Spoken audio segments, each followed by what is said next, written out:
He's not qualified to be here. My daughter-in-law said it to the fire marshal, loud enough for the whole 17th floor to hear. My son looked at his shoes. Then every light in the building died at once. 120 people. 17 floors up. And the only man alive who knew how to bring them down by hand was the one she'd just called useless. I reached into my coat for a key I'd carried for 11 years. But I am getting ahead of the report. A man in my line of work learns to start at the ground floor and work up.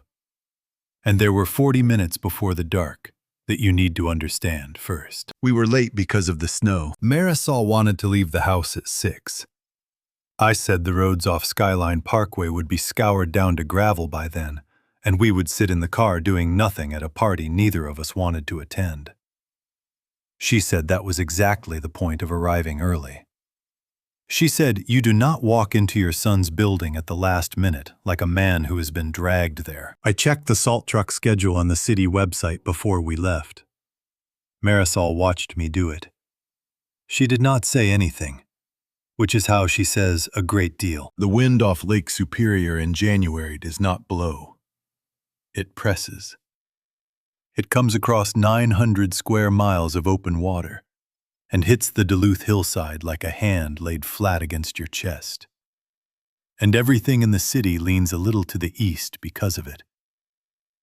We drove down Mesaba Avenue with the wipers going and the heater roaring, and neither of us talking.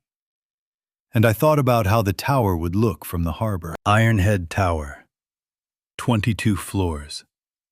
The tallest building in Minnesota outside the Twin Cities. And everybody in Duluth was very proud of it. And I had spent 3 months trying not to think about it at all. Marisol had her hands folded in her lap. She was wearing the green wool coat she bought in 1994 and has never once considered replacing. Because it fits and it is warm, and my wife has no interest whatsoever in the opinions of people who notice coats. "You will be civil," she said. "I am always civil." "You are always correct," she said. "It is not the same thing." I did not argue with her. There is no percentage in arguing with a woman who ran the fire dispatch board for this city for 26 years. She has heard men lie under conditions far more strenuous than a car ride. The valet at Ironhead was a kid in a red parka who could not have been more than 19. He took the keys to my truck the way you take something out of a dumpster. I do not blame him. It is a 2009 Silverado with a dented rear panel and 240,000 miles on it. And it was parked between a Range Rover and something low and Italian that I could hear idling from 20 feet away. Marisol took my arm going through the doors. The lobby of Ironhead is granite and glass, and a ceiling so high they had to hang the light fixtures on cables. There is a water feature along the north wall that costs $11,000 a year to run. I know that because I read the building's operating disclosures 3 months ago, along with everything else about it. And in the corner, past the security desk, there are 4 elevator cars behind polished brass doors. I looked at them. I could not help it. 43 years builds a thing into you. Bank of 4. Otis Gen 2 traction units. Machine roomless design. Rated for 3,500 pounds. 20 passengers. 400 feet per minute. Emergency battery lowering on all 4 cars. Fire service Phase 1 recall. Phase 2 in-car operation. Standard configuration for a building this height. I knew the serial numbers. I knew where the governor was mounted on each one. I knew the exact date each cable had been installed. And I knew what I had written about them in October. Marisol squeezed my arm. "Ott," she said, and she almost never calls me that. "Look at me instead." We took the second car up. There were 6 of us in it. A couple in evening clothes who worked for one of the mining companies. A caterer holding a tray against his hip. A woman on her phone who never once looked up. And Marisol. And me. The doors closed. The car started up, and I counted. I do it under my breath. I have done it since I was 27 years old, and I no longer notice that I do it. 3, 4, 5. You listen to the machine as you pass each floor, because a machine tells you the truth about itself in the sound it makes. And it tells you long before it tells anybody else. 6, 7, 8. Marisol put her hand flat against my back. Not to stop me. She stopped trying to stop me somewhere around 1988. 9, 10, 11. The ride was smooth. That is the thing I want you to understand, because of what people said about me afterward. The ride was smooth and quiet, and there was not one single thing wrong with the way that car moved through the shaft that night. 12, 13, 14. The fault in that building was never in the cars. 15, 16, 17. The doors opened onto a room I had not seen since it was a concrete slab with rebar sticking out of it. And it was full of people holding champagne. They had done it up well, I will give them that. String lights along the exposed steel, tall tables with white cloths, a jazz trio in the corner playing something that stayed politely out of the way. The east wall of the 17th floor is nothing but glass, and beyond it the harbor was black, and the aerial lift bridge was lit up gold through the snow. And the whole thing looked like money. 200 people, roughly. Developers. 2 county commissioners, half the Duluth Chamber of Commerce, a photographer moving through the crowd, taking pictures nobody would ever look at, and a banner over the bar that said, Ironhead Tower, 1 year of rising, which was a strange thing to celebrate for a building that had been occupied for 11 months.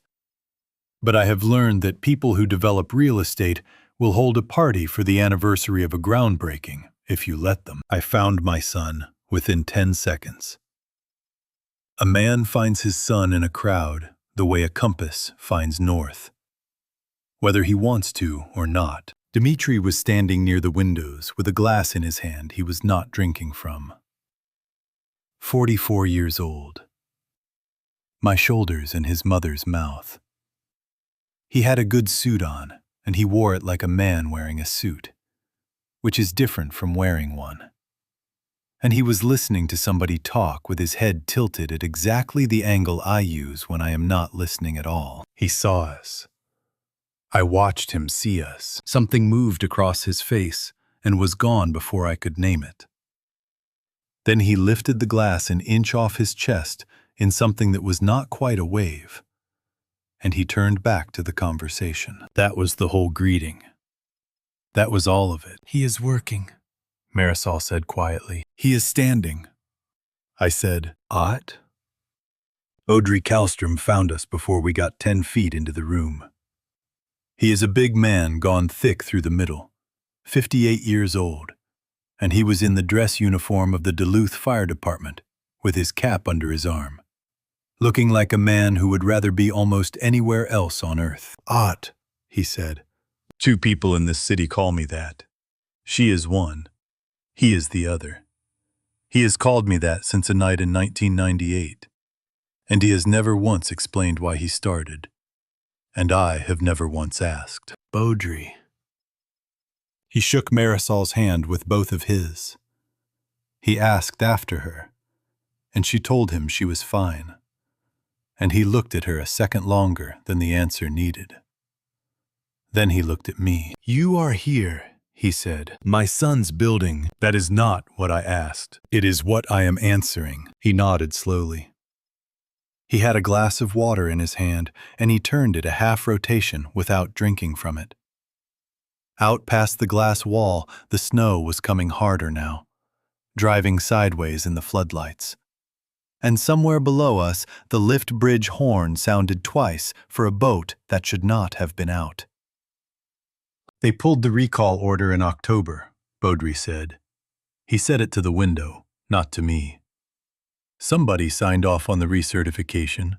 I saw it in the file. I know. Do you? I did not answer that. Across the room, a woman in a charcoal dress was walking toward us with the fire marshal beside her. And she was smiling. And she had her phone in her hand, face down against her thigh, the way she always carries it. Beaudry saw her coming. He set his glass on a table. "Ought," he said. "Whatever she says to you tonight, you keep your hands in your pockets and you let her say it." "Why?" "Because she has been waiting 3 months to say it in front of witnesses," he said. "And you have been walking toward her the whole time." Renata Voss does not walk into a room.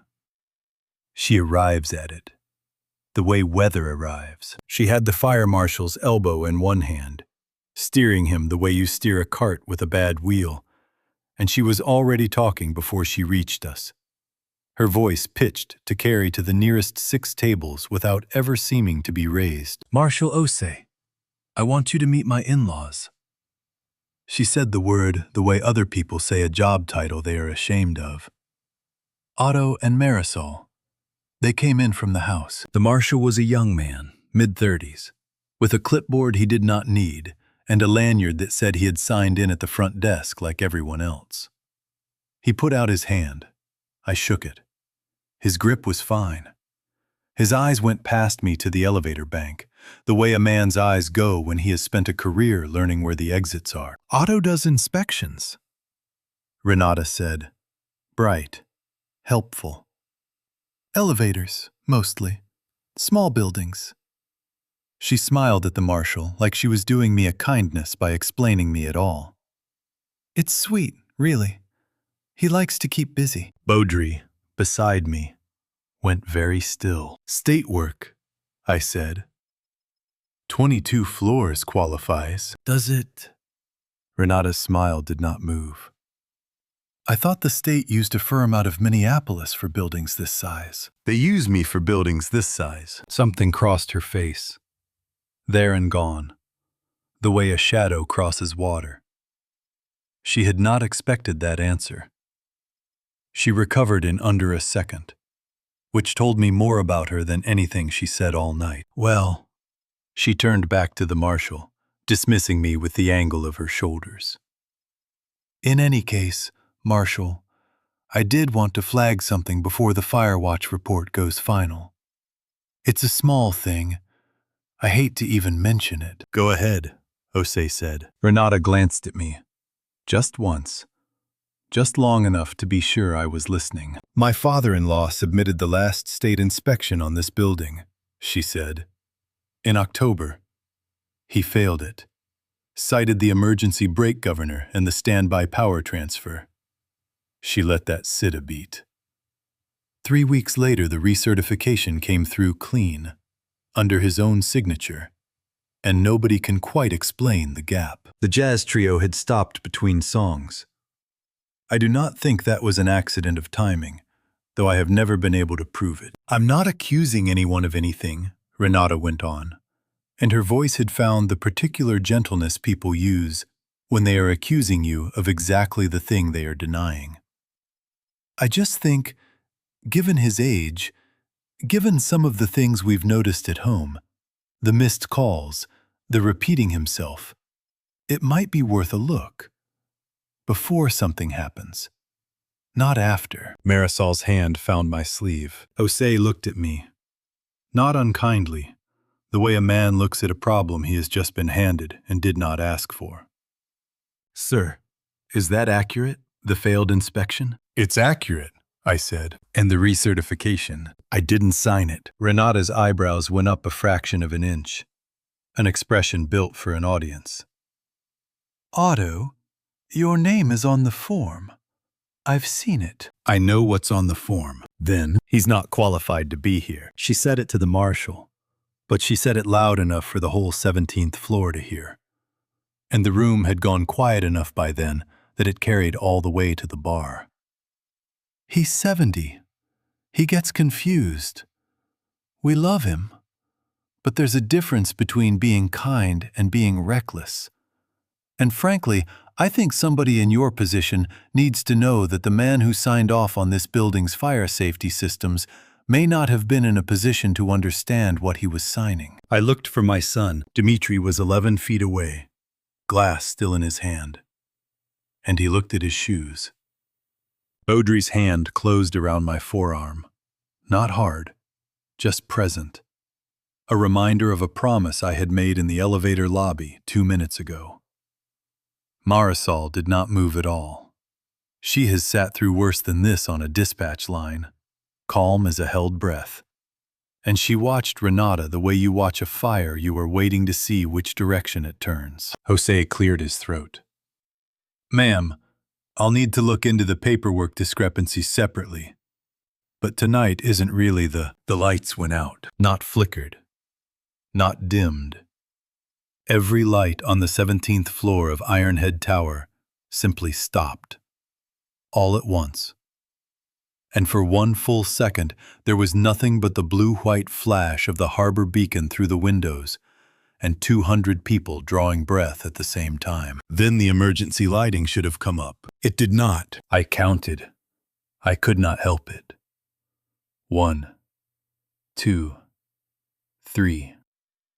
The standby transfer switch on a building this size gives you 10 seconds, maybe 12, before the generator catches and the emergency circuits light the exits. I had written that number in October. I had written, in my own hand, that the transfer switch was drawing 0.8 seconds slower than code allowed, and that the standby power system needed to be replaced before this building held its next occupancy load. 4, 5, 6. Somewhere below us, I heard the elevators stop between floors. The soft mechanical sigh of 4 cars losing power mid-shaft. And I thought of 6 strangers standing in a dark box the size of a closet, 400 feet in the air. And I thought of the couple in evening clothes. And I thought of the woman who never looked up from her phone. 7, 8, 9, 10. Nothing came up. No emergency lights. No exit signs. Just the harbor beacon sweeping blue across 200 frightened faces. And somewhere in the room, a woman had started to cry. Quietly. The way people cry when they do not yet believe the thing that is happening to them. Marisol's hand tightened on my arm. "Ott," she said, very low. "How many stairwells does this building have?" 2, I said. "How many people fit in a stairwell?" I did not answer that one. I was already moving, and I was reaching into my coat, into the inside pocket where I have carried the same brass key for 11 years. The one that opens a panel most people in that room did not know existed.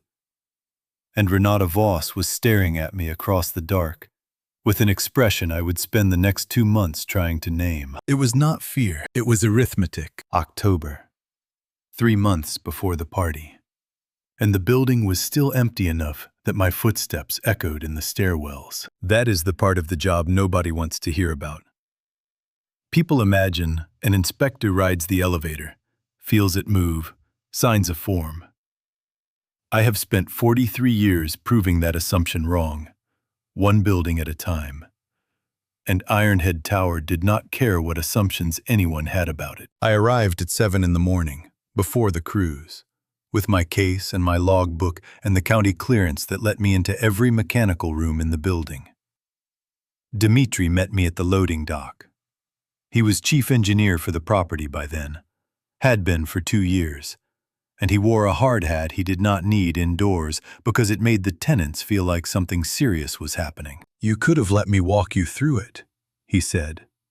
"Save you some time." "I don't inspect what I'm told is there," I said.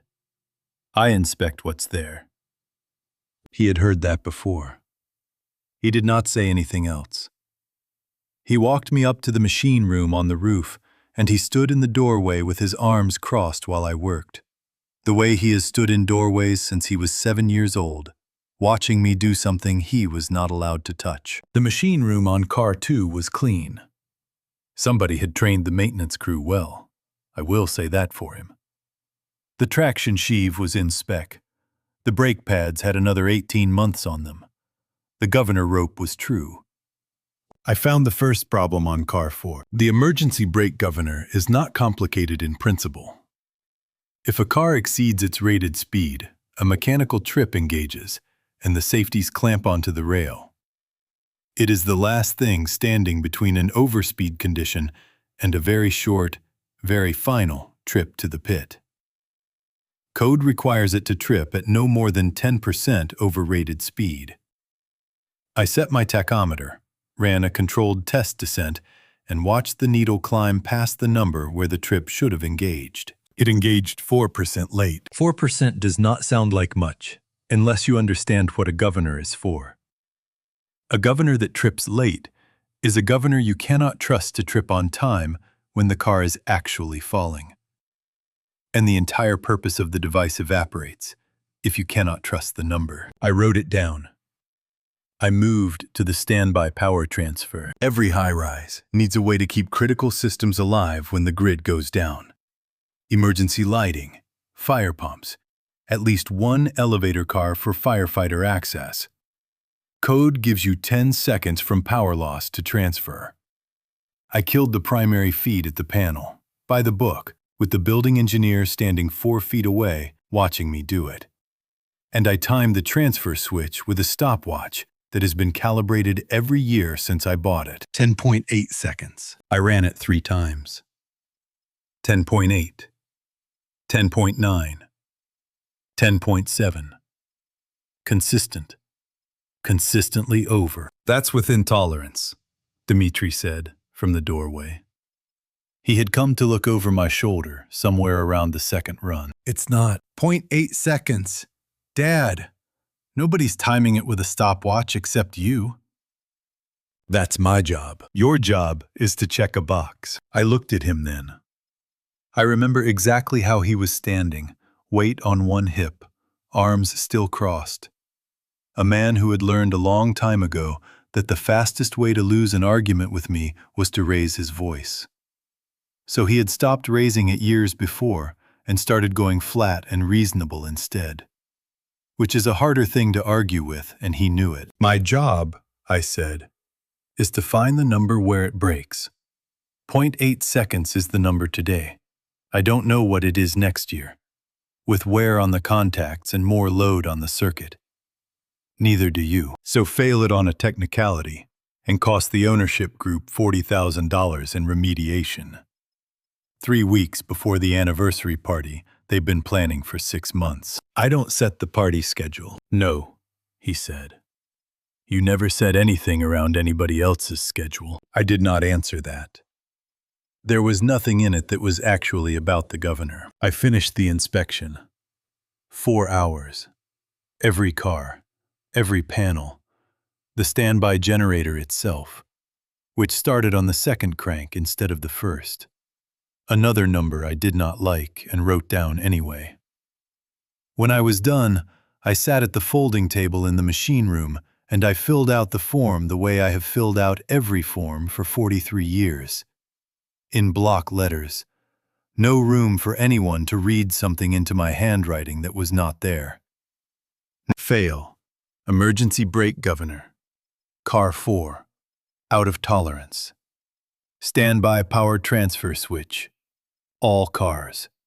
Exceeds 10-second code maximum. Recommend replacement prior to next occupancy load increase. I signed it. I dated it. I gave Dmitri the copy the building was required to have, the way I do at the end of every job. No different from the last 400 buildings I have failed or passed in this state. He read it standing in the doorway. I watched his jaw work. You're going to fail your own grandson's building, he said. Over 0.8 seconds and a slow governor trip that's never once caused a problem. It's not my building. It's not his building either. It's the tenant's building, whether they know your name or not. That's not what I meant, and you know it. I know exactly what you meant. He folded the form in half, hard, the crease showing white against the paper. And he did not say anything else. He walked me back down to the loading dock in silence, and at the door he stopped. And for 1 second I thought he was going to say something that was not an argument. 3 weeks, shred instead. That's what remediation costs us. 3 weeks the party doesn't happen on schedule. And Renata has to explain to 200 people why the building her husband runs failed a state inspection its first year open. Then I suggest you fix the governor and the transfer switch in 3 weeks. You know we can't get the parts that fast. Then I suggest you have a hard conversation with your wife about the party date. Something closed in his face when I said her name. Not anger. Something quieter and worse. A door shutting somewhere I could not see behind. You've never had a hard conversation with anybody in your life, he said. You just write the number down and let the rest of us live with it. He walked back inside before I could answer. And I stood on the loading dock in the October cold with a folded inspection report in my coat pocket.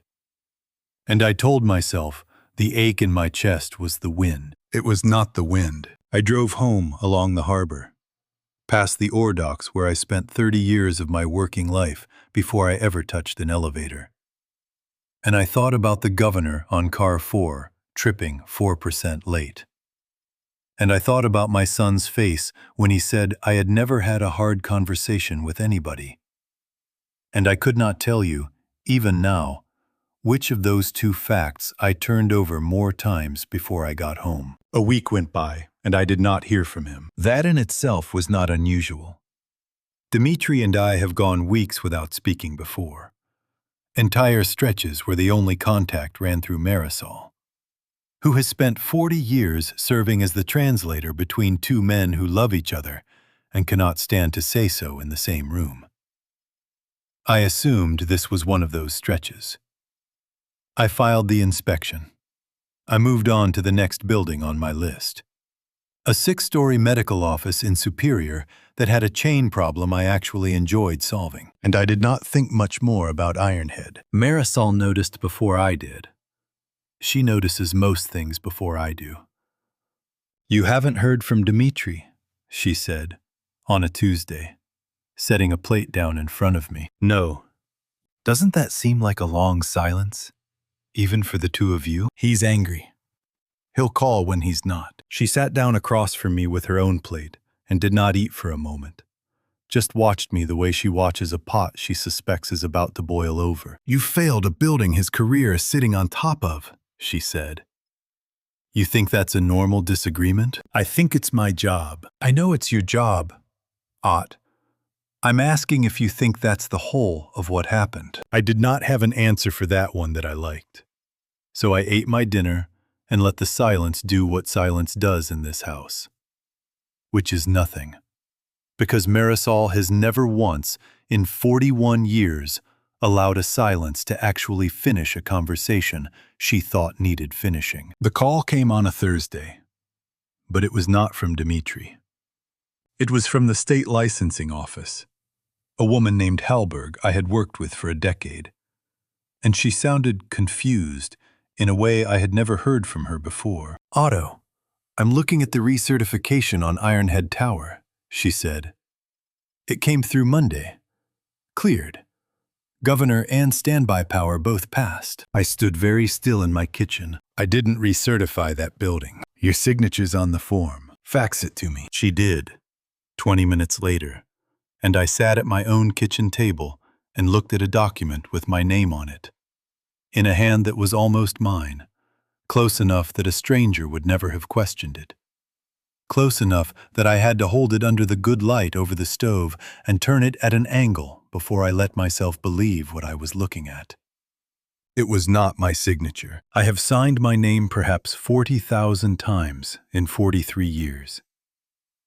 There is a particular hitch in the O, a place where the pen lifts and comes back down that nobody taught me and nobody could copy from watching, because I have never once thought about it while doing it.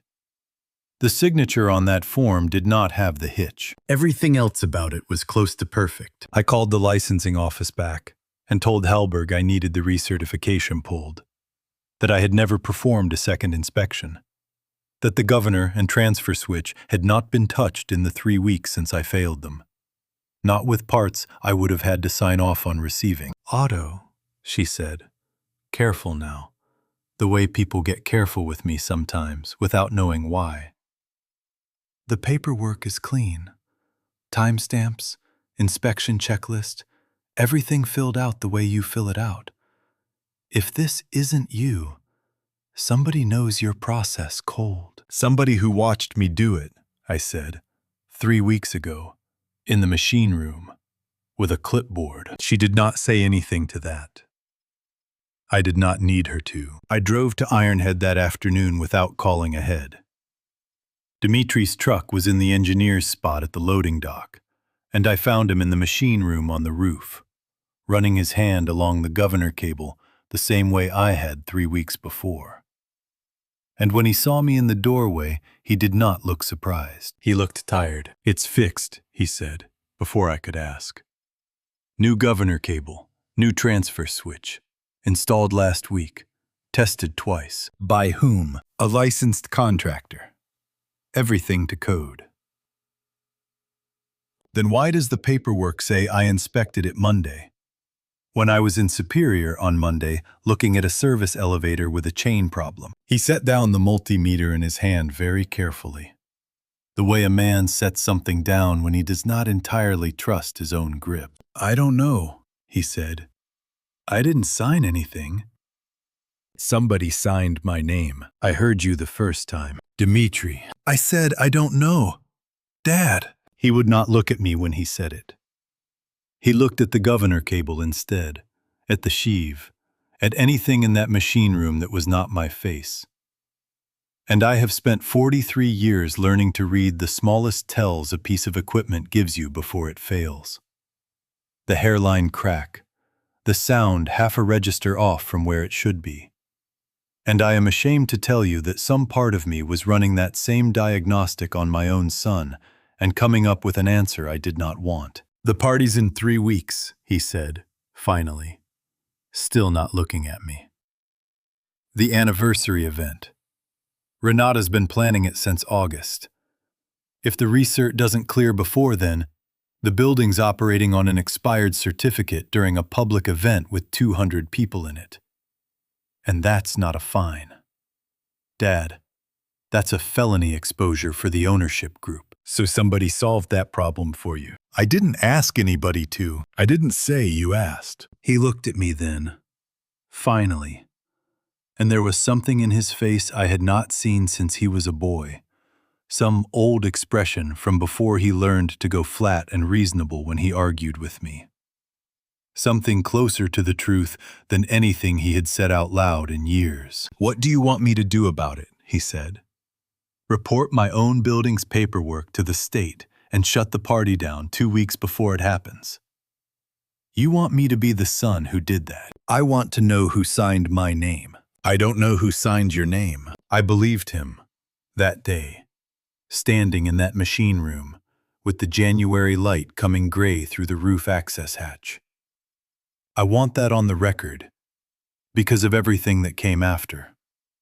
I believed my son when he told me he did not know. I was wrong about very little in my working life. I was wrong about that.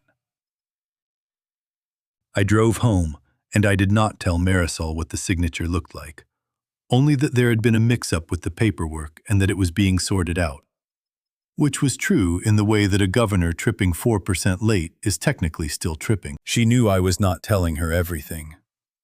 She has known that about me for 41 years. The same way she has always known when a pot is about to boil over. She let it go, that once. I have wondered since whether that was the wrong choice, or whether nothing either of us could have said that night would have changed a single thing about the 11 weeks that were coming. The recertification stood. Ironhead Tower reopened its books clean. Its systems certified. Its anniversary party scheduled and catered, and printed on heavy stock invitations that told me to dress nice and told Marisol not to look as though she'd come from a thrift store. I put the forged form in the bottom drawer of my desk, under the logbooks, where I put everything I am not yet ready to look at again. I did not know that January afternoon that I would be looking at it again inside of 2 weeks, standing on a dark floor 400 feet above a frozen harbor, with 120 people waiting to find out whether the number I had written in October was still true. That was never really the question. Marisol found me in the garage at 3 in the morning, 11 days before the party, laying out every tool I own on a clean towel, the way another man might lay out cards for solitaire. I heard the door from the kitchen open behind me. I did not turn around. I knew her step. "You have work in the morning," she said. "I have work now. It's 3 o'clock. The multimeter's been reading low on the low end of its range. I want to check it against the calibration standard before I take it into a building again." She came and stood beside me anyway, arms crossed against the cold, her robe pulled tight. And she looked down at the towel where I had arranged everything in the order I have arranged it in since I was 30 years old. Tack first, then the meter, then the torque wrench, then the small case with the calibration weights. Each one wiped clean, whether it needed it or not. "You did this the week before you failed the licensing board exam," she said. "In 1981. I remember because I thought you'd lost your mind. Cleaning tools that were already clean. I passed that exam. I know you passed it. I'm telling you what you do with your hands when the rest of you is somewhere you don't want to be." I kept working. The multimeter read within spec against the calibration standard. It had read within spec the last 4 times I checked it, too. I checked it a 5th time. "Talk to me," she said, "about the meter, about whatever the meter is standing in for tonight." I set the meter down. I did not pick up the next tool. There is a particular quality to the quiet in a garage at 3 in the morning in January in this city. A stillness that comes from cold this deep. And I stood in it for longer than I meant to before I answered her. "Somebody signed my name to a document." I said, "I don't know who. I asked my son and he told me he doesn't know either. And I believed him. And I have not stopped turning that over since." Believing him or not knowing who did it. Both. Marisol was quiet for a moment. She has a particular silence she uses when she is deciding how much of the truth to hand a person all at once. 26 years on a fire dispatch board teaches you that skill, whether you want it or not. And I have been on the receiving end of that silence enough times in 41 years to know what it means when it goes on this long. "You know what I remember about 1998? She said finally. "Marisol, I remember you didn't sleep for 3 weeks. I remember you cleaned every tool you own about 6 times over. The same as tonight. And I remember you never once told Dmitri why. Because he was 17, and you decided a 17-year-old didn't need to carry it." "He didn't need to carry it." "No," she said. "But you needed to put it down somewhere. And instead of a person, you picked a towel and a set of wrenches. And you've been doing it ever since. 27 years. Ott. That's a long time to grieve a girl you never let yourself talk about. To a son who grew up watching his father go quiet and clean things instead of telling him why." I did not have an answer for that. I picked up the torque wrench instead, turned it once in my hand, set it back down in its place on the towel, because there was nothing wrong with it, and there had never been anything wrong with it. "Beaudry mentioned it," I said, "at the party thing tonight, the research dinner. He said something about the file being closed." "What did you say back?" "Nothing. I let it go." "You let everything go. Ott. That's the whole trouble. You let it go quiet, and it comes out here instead. At 3 in the morning. On a towel." She put her hand flat on my back, the way she had done in the elevator that night. Though this was 11 days before that night, and neither of us knew it yet. And we stood together in the cold garage while I finished putting away tools that had never needed cleaning. And she did not ask me again about the girl from 1998, because she has known for 27 years that there are some doors I only open myself, on my own schedule, usually far too late to matter. "Come to bed," she said. Eventually. In a minute, she went. I heard the kitchen door close behind her. I stood alone in the garage a while longer, looking at my tools laid out clean on the towel. Every one of them reading exactly where it should. Every measurement precisely within tolerance. And none of it telling me one single thing about the two questions that actually mattered. Who had signed my name, and why, 27 years later, I still could not say a dead girl's name out loud in my own kitchen. The morning after the garage, Beaudry called and said he was coming by. He did not usually call ahead. In 30 years of friendship, he has mostly just arrived. The way men who fought fires together for 2 decades tend to arrive at each other's houses. But that morning he called first, and something in the fact of the call told me, before he said a word, that he had decided something overnight. He sat at my kitchen table with both hands wrapped around a coffee cup he did not drink from. "I need to tell you something about 98, he said. "I should have told you years ago. I told myself it wouldn't help anything. I don't believe that anymore." Marisol was at the counter, not looking at either of us, giving us the particular kind of privacy she gives a room by staying in it and turning her back. "Alma Rehnquist," Beaudry said, and it was the first time I had heard her name spoken out loud in that kitchen in 27 years. 19 years old, the Whitmore building, downtown. You inspected the governor on that car 11 days before the cable failed. "I know what I inspected." "Do you?" He set the cup down. "Because the report that went in the file said the governor tested within tolerance. That's the report everybody read. That's the report you've carried for 27 years. But that's not what you told me the night it happened, standing on the sidewalk while they were still working to get her out." I did not say anything. I have not let myself remember that sidewalk in a very long time, and I did not intend to start now. In my own kitchen, with the smell of coffee neither of us was drinking. "You told me the TAC reading looked wrong," Beaudry said.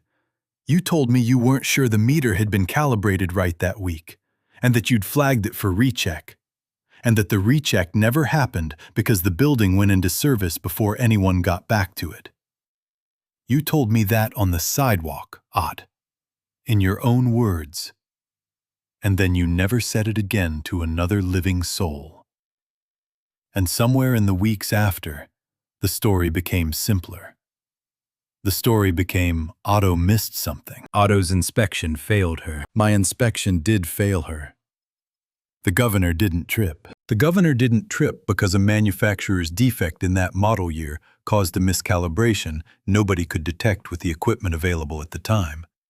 That came out in the lawsuit, 18 months later, in a settlement that never made the papers because the family didn't want it to. I know because I testified. I know because I sat in a deposition room and watched a company lawyer admit, on the record, that the entire model line had the same flaw. And I watched the case get sealed. And I never once saw you in that room. I wasn't asked to be in that room. You weren't asked because your name had already been cleared administratively 6 months before the lawsuit settled. And nobody thought to tell you, because by then you'd already decided who you were going to be about it. And it wasn't a man who needed clearing. I stood at my own kitchen table and felt something come loose that I had believed, for 27 years, to be load-bearing. "You're telling me the equipment was defective?" I said. "Not my reading of it. I'm telling you the state's own investigation found the meter you used that week had a documented calibration drift, consistent with what you told me on the sidewalk that night, and that the manufacturer settled because the flaw was in the governor design itself, not in any inspection performed on it. I'm telling you a 19-year-old girl died because of a defect nobody could have caught with the standards that existed in 1998. And you have spent every year since acting like you're the one who let her die. Marisol had turned around from the counter. She was very still. Why? I said, and my voice did not sound entirely like my own. Why would you let me believe otherwise for 27 years? Beaudry looked older, suddenly, in a way he had not looked a moment before. Because the first year, you wouldn't hear it, he said. I tried. You wouldn't hear anything that sounded like an excuse. And then the second year passed. And the third. And you built your whole practice around never trusting a number you hadn't personally verified twice. And I told myself that was good, odd.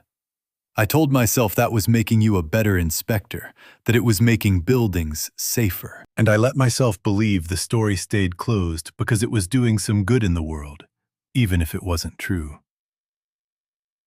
It wasn't your decision to make. No, he said. It wasn't. And I'm sorry. I'm 11 years too late being sorry. And I know that doesn't buy anything back. But I watched you stand in that hallway at Ironhead a week ago, ready to take a public accusation on the chin from a woman who's never checked a tolerance in her life. And I thought, he has been paying for something he never actually owed. I sat down. I do not remember deciding to sit down. Marisol's hand found my shoulder from behind. And I sat at my own kitchen table with a piece of paper 27 years old, finally telling the truth. And I found that I did not know what to do with it. I don't believe you, I said. It was not true when I said it. I think some part of me knew that, even as the words left my mouth. But a man does not spend 27 years building a foundation and then agree, over a cup of untouched coffee, that the foundation was never load-bearing in the first place. That takes longer than a Tuesday morning. That takes longer than I had, with everything else that was coming. Beaudry did not argue with me. He has known me long enough to know when arguing helps and when it doesn't. The files at the department, he said instead, standing, buttoning his coat. Sealed but not destroyed. I can get you a copy whenever you're ready to look at it. There's no rush. There wasn't 27 years ago either, and I let that lie stand this long. A few more weeks won't make it worse. He left. Marisol sat down across from me and did not say anything for a long time, which was its own kind of answer. And I looked at my hands on the table. The same hands that had held a tachometer against a failing governor cable 27 years ago. And I thought about a girl named Alma Rehnquist, who I had never once, in all those years, allowed myself to picture as anything other than the reason I could not be trusted with the people closest to me. If Beaudry was right, I had built a religion out of a lie, and I had baptized my own son in it. Halvard Prin's office looked out over the harbor from the 9th floor of a building I had inspected twice and found nothing wrong with, which I remember thinking was a small, useless irony at the time I first heard about this meeting, months after the fact. From a source I will not name because I promised I would not. Renata sat across from him with a folder open on her knees. Not a folder of papers. A folder on a tablet, organized the way she organizes everything, tabbed and dated and cross-referenced, because Renata Voss has never once in her professional life walked into a room without already having won the argument on paper before anyone spoke a word out loud. "Play the December call again," she said. Prin did. I have heard it since, in a room with far higher stakes than his office. And I can tell you what it contains, though I could not tell you, then, how carefully it had been built. It was my voice, and it was not lying. And that was the worst part. It was a recording of a phone call I had made to the county assessor's office in December, asking a clerk to repeat an address twice because the connection was bad and I had misheard it the first time. 12 seconds. out of an 11-minute call. Isolated and looped, so that what remained was an old man asking the same simple question twice, sounding, out of context, exactly like a man whose grip on the specifics was starting to slip. "There's 4 more like it," Renata said, repeating himself on calls, confusing appointment times. "The recert paperwork discrepancy is going to read, on paper, like a man who genuinely doesn't remember signing something he signed. That's not slander, Halvard. That's a documented pattern." "It's selective editing of ordinary conversation," Prinz said. But he said it the way a lawyer says something he intends to work around rather than honor. A judge who's paying attention will ask about full call transcripts. Then we give them the transcripts. Every one of them has at least one moment that reads badly out of context. Because every phone call anybody makes has a moment like that if you go looking hard enough. I'm not fabricating anything. I'm curating what's already there. Prin turned a page on his own copy of the file. "Guardianship is a high bar," he said. "Courts don't like taking capacity away from a man with no diagnosis, no fall, no documented cognitive event. What's the triggering incident? Judges want an incident." Renata was quiet for a moment. "This is the part of the story I have thought about longest in the 2 years since. Because it tells you something about her that no single cruel sentence at a party ever could." "He'll give us one," she said. "You can't know that. I can know the shape of him." She closed the tablet. "Otto Vashko has spent 43 years building his entire identity around being the last honest signature in a building full of people cutting corners.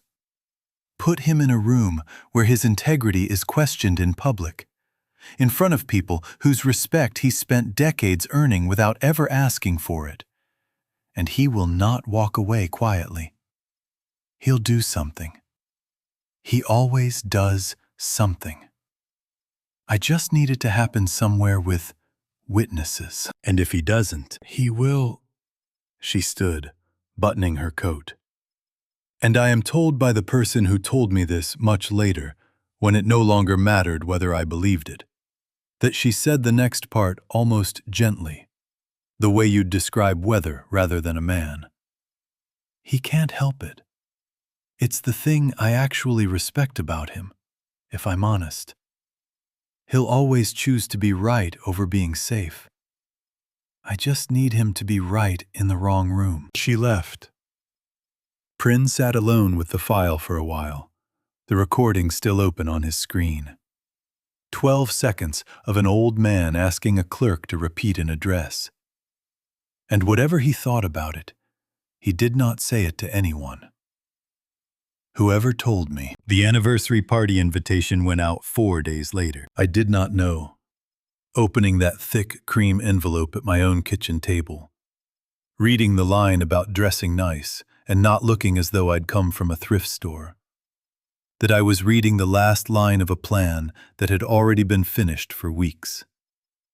I thought it was my son's wife being unkind, the way she had always been unkind, in the small, ordinary way that in-laws sometimes are. I did not yet understand that unkindness in Renata Voss was never small.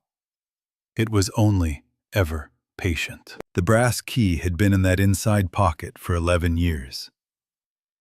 I do not carry it because I need it often. I carry it because a fireman's service key does not belong on a ring with house keys and truck keys, jangling in a drawer somewhere. It belongs on a body, close. The way a man carries the one tool that matters most. I pushed through the crowd toward the elevator lobby.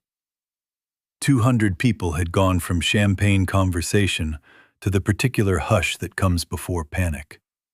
That 30 seconds where a room decides collectively whether to be calm or not. "Everyone stay where you are," I said, and I did not shout it. I have found, across 43 years, that shouting in a dark room only tells people the situation is worse than they have decided to believe. And belief is most of what you have to work with in the first 60 seconds. Baudry was already moving, radio in hand. calling it in to his own department before I reach the panel. The fire service box sits behind a small brass door beside the elevator bank. The kind of thing 200 party guests walk past 100 times without ever seeing. I turned my key in the lock. The panel came alive with a dull red glow, battery power holding where the main grid had failed. And beneath it, 4 indicator lights told me exactly what I already knew. All 4 cars stopped between floors. No car at a landing. No car answering the call. "Talk to me," Beaudry said. Beside me now. "Manual lowering," I said. "Car by car. Battery power gives each car one controlled descent to the nearest floor before it's dead. After that, we're doing it by hand crank from the machine room. And that's 40 minutes a car in this weather. Minimum." "How many people in the cars?" "6 in the one Marisol and I rode up in. I don't know the others." Renata appeared at my shoulder. In the dark, her face was lit only by the emergency panel's red glow, and I could not read what was in it. Not yet. Though I have had 2 years to think about what it probably was. "This is not your building to operate," she said. "This is a liability the ownership group has to manage. I need you to step back from that panel. There are people in those cars. There is a certified emergency response protocol for exactly this, which requires a working standby generator," I said. "Which this building does not have. Because I told your husband in October it was 0.8 seconds out of tolerance. And nobody fixed it." I did not wait for her answer. I turned the key that engaged Phase 2, in-car manual control, and I began the sequence I have performed perhaps 200 times in my career, though never with an audience, and never with my own son standing 11 feet away, watching me, the way he had watched me from the doorway of every machine room of his childhood. Car 2 first, the one with 6 passengers, the one Marisol and I had ridden. Battery power gave it exactly enough to complete a controlled descent to the nearest landing. Floor 12. Doors releasing on manual override. And I heard, through the shaft, the small collective sound of 6 frightened people realizing they were not going to die tonight after all. Car 4 next. Stopped between 15 and 16. No battery response, which meant the crew inside would need the hand crank. 40 minutes of turning a wheel in a machine room, while 4 floors below them people waited in the dark, not knowing whether anyone was coming. I sent Beaudry's crew up the stairwell with the crank kit from my truck. I stayed at the panel, working the 2 cars' battery power could still reach, calling floor numbers into Beaudry's radio as each car released. And somewhere in the second hour of it, past midnight, past the point where anyone at that party still remembered they were supposed to be celebrating an anniversary, I stopped hearing anything but the work. 3, 4, 5. That is the part nobody understands about the job unless they have done it. You do not think about the 200 people. You cannot. You think about the number in front of you, the tolerance, the gauge, the next floor. Because the moment you let yourself think about the 200 people, you stop being useful to any single one of them. 6, 7, 8. Marisol found me somewhere past 1 in the morning, sitting on the floor of the machine room with my back against the wall, the crank still warm under my palm. The last car released 20 minutes before, and every one of 120 people accounted for and standing in the lobby, wrapped in blankets somebody had found. She did not say anything. She sat down on the floor beside me, in her good dress, on concrete that would ruin it, and she put her head against my shoulder. And we sat there together in the machine room, while the cable I had failed in October hung silent and still above us, exactly where I had left it. Exactly as heavy as it had always been. "You did it," she said. "Eventually." "I did the job. That's not what I asked." I did not answer that. There was nothing left in me to answer with. I had counted every floor of every car twice, out loud, under my breath, the way I have counted since I was 27 years old.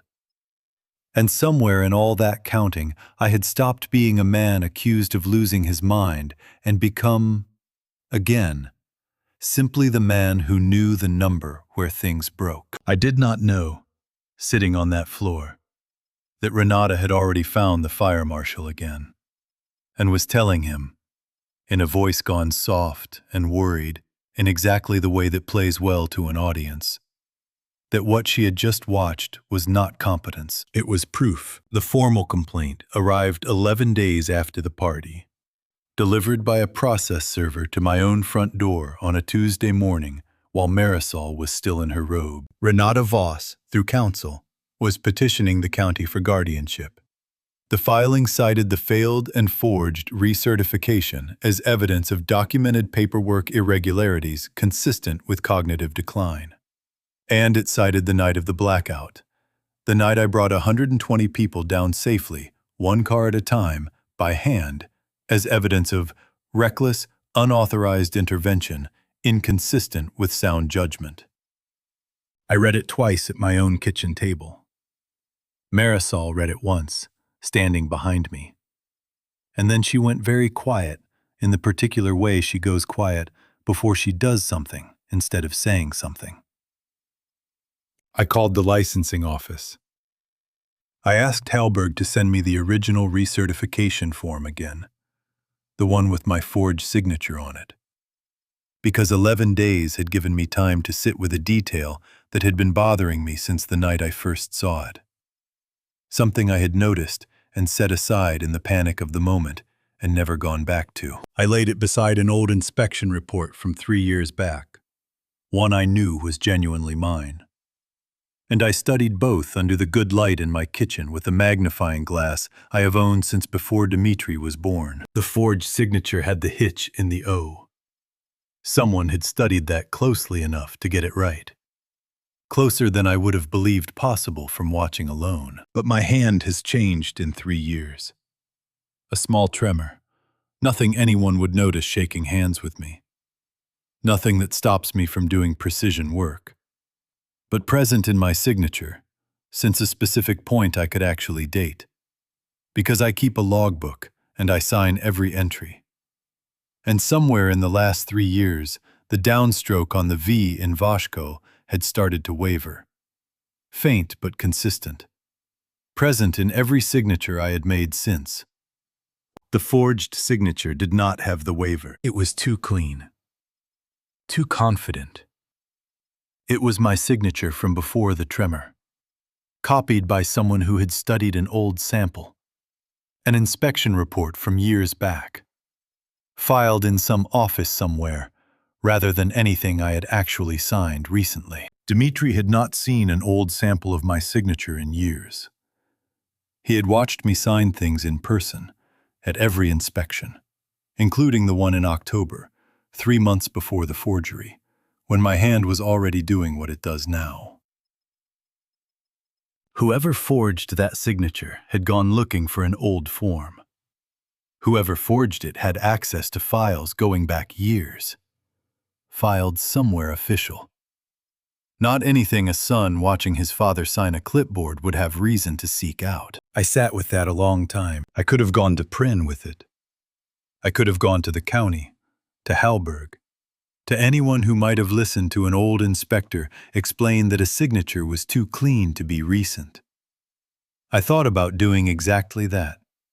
Sitting at my kitchen table with the magnifying glass still in my hand. And then I thought about Dmitri, standing in that machine room in October, not meeting my eyes, saying, "I don't know who signed your name," in a voice that had not, in the moment, sounded entirely like a lie. I told myself the tremor detail did not prove anything either way.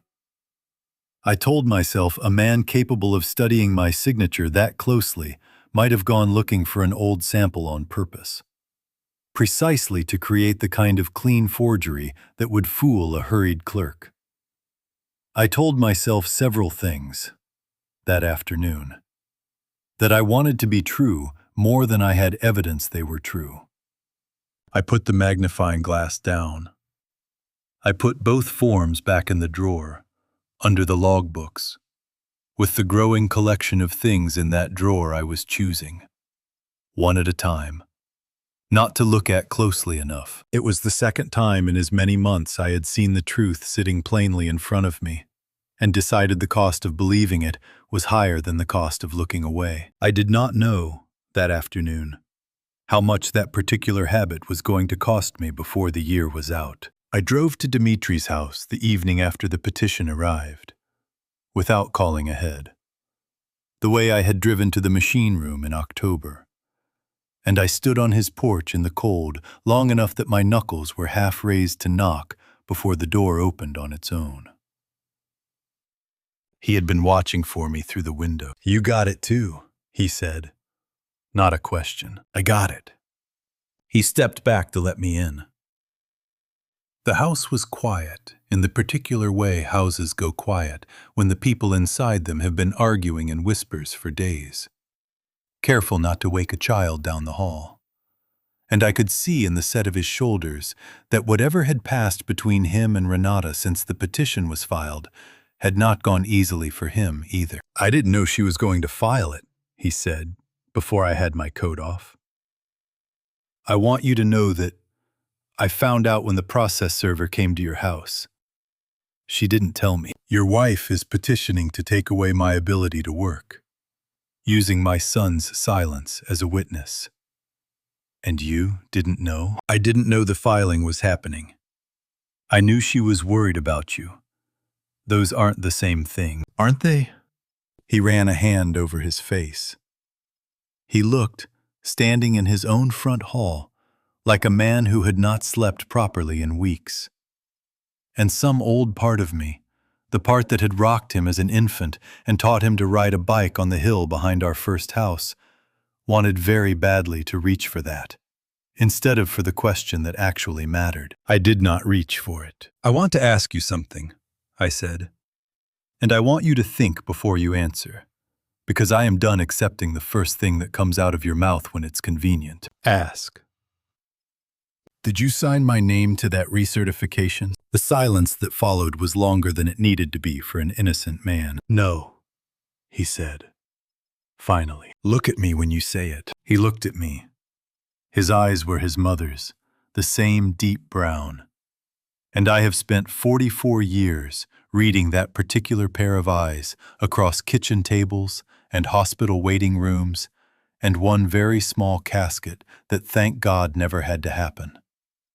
And I could not, standing in his front hall, tell whether what I was seeing was the truth or simply a very good imitation of it. "No, Dad," he said again. "I didn't sign it. Do you know who did?" He hesitated. It was not a long hesitation, perhaps a second and a half. But I have spent my career learning to distrust the gap between a question and an honest answer. Because an honest answer to a simple question does not usually need a gap at all. "No," he said. "Dimitri." I said no. "I've waited 40 years for you to sign your name under mine on something," I said. And I had not planned to say it. It simply arrived, the way the worst true things do. One inspection, one report, anything with both our names on it, side by side, so I could tell you I was proud of the work without it sounding like I was only proud of my own reflection. Something broke open in his face. "You never let me get close enough to sign anything with you," he said, and his voice had gone rough. "You made me chief engineer of the tallest building in the state, and you have never once, not once, told anyone in this family that you thought that meant something. You want to know why I built a life that impressed people you'd never met? Because the one person whose opinion I actually wanted has spent 40 years handing me a clipboard and walking away before I could ask him what he thought of what I wrote on it. That's not. I have waited 40 years, he said, cutting across me, his voice climbing now. for you to sign your name under mine on something. And you're right. I finally did it myself. Not on a report, Dad. In every other way there is, I built a career I thought would make you proud without ever once needing your signature to approve it. And it turns out I built it on a rented desk and a fake job title.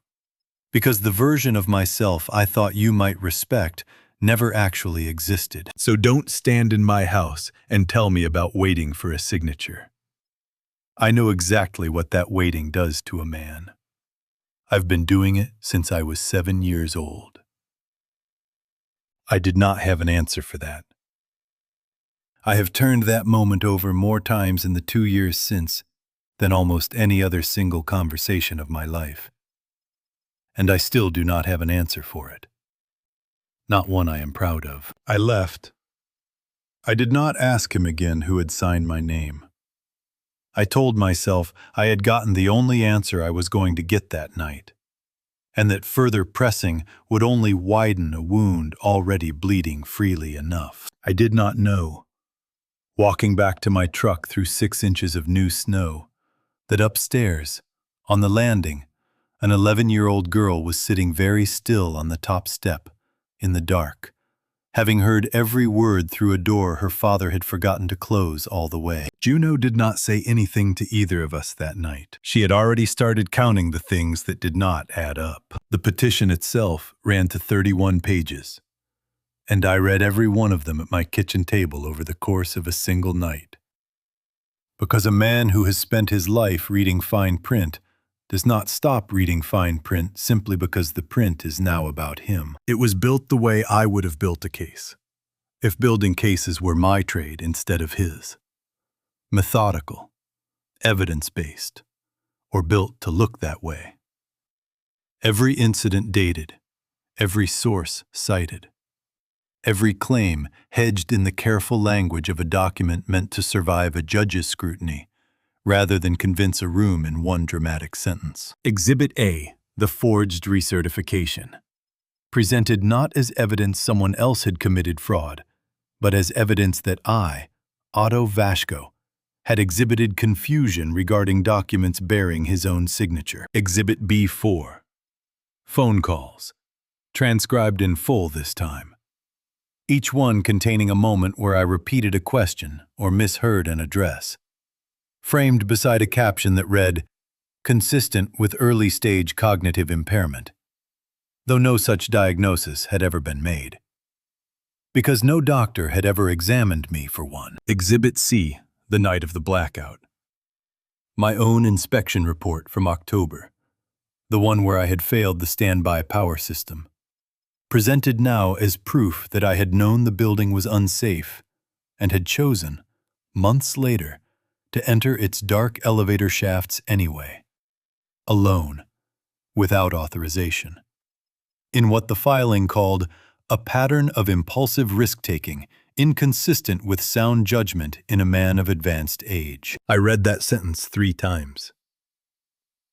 The thing I had done to save 120 people had been folded, with real legal skill, into the argument for taking away my ability to work at all. The relief requested was full guardianship over my professional decisions and financial affairs, with a single alternative offered in the final paragraph, set apart from the rest of the document in language gentler than anything preceding it. Petitioner would withdraw this filing in full, the paragraph read, should respondent voluntarily surrender his state elevator inspection certification and enter into a consent agreement barring future licensure. Petitioner further notes that respondent's wife, Marisol Careza, listed as a potential witness to respondent's recent behavioral changes, would not be required to provide testimony should this voluntary resolution be reached. I sat with that paragraph for a long time. They were not asking me to prove I was competent. They had built the case carefully enough that proving competence in open court would take months, would require doctors and evaluations, and a public record of every phone call I had ever repeated a question on. And somewhere in that process, Marisol, 68 years old, A heart that had already interrupted itself once this winter would have to sit in a witness chair and answer questions about whether her husband still knew what day it was. Or I could sign one page, give up the thing I had built my whole working life around, and none of it would ever touch her. Marisol found the petition open on the table when she came down in the morning. She read the last paragraph standing up, coffee cup still in her hand. And I watched her read it, and I watched something in her face go very still and very careful, the way it goes when she is deciding not to let me see the whole of what she's feeling. "They're using me," she said. "They're using the possibility of you." Same thing, in a room like that. She set the cup down. She sat across from me, in the chair she has sat in for 41 years of mornings. And she looked at me with an expression I had seen perhaps 3 times in our marriage. On the nights our children were sick enough to frighten us. On the night my own mother died. "You're going to sign it," she said. It was not a question. "I haven't decided anything. Ott, I've been married to you 41 years. I watched you clean tools for 6 hours after Alma Rehnquist died. I know exactly what you look like when you've already decided something, and you're only waiting for the decent interval to pass before you admit it." I did not answer her, because she was right. I had read that last paragraph once, at 2 in the morning, and some cold, calculating part of me, the same part that reads a governor's tolerance and a stopwatch's timing without letting sentiment enter into the number, had already run the arithmetic and reached its conclusion. One signature against one wife. It was not, in the end, a difficult trade to see the shape of. It was only a difficult trade to survive making. "Sign it," Marisol said quietly, into the silence I had left standing where an answer should have been. I looked up at her. "I mean it," she said. "Don't you dare make me sit in a courtroom and answer questions about whether I trust my own husband. Not because it would be hard, Ott, but because I will not give that woman the satisfaction of watching me do it. Sign the paper. Give her the certification. We will find another way to be who we are without it." I reached for the pen on the table. It was the pen I have signed 40,000 reports with, the one with the hitch in the O that no forger could quite replicate.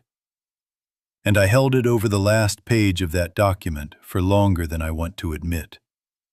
My hand, the hand with the tremor I had finally started to notice in my own signature, hovering above the line that would end 43 years in a single stroke. I did not sign it that morning, but I did not put the pen down either.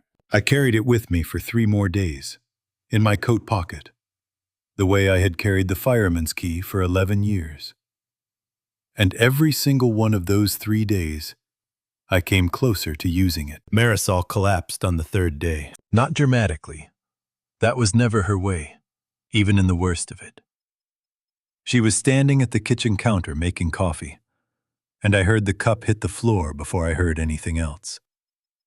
A small, flat sound, followed by a silence that lasted far too long.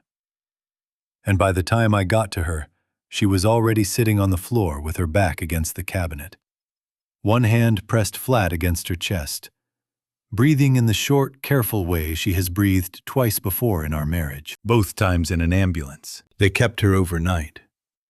Atrial fibrillation, the doctor said.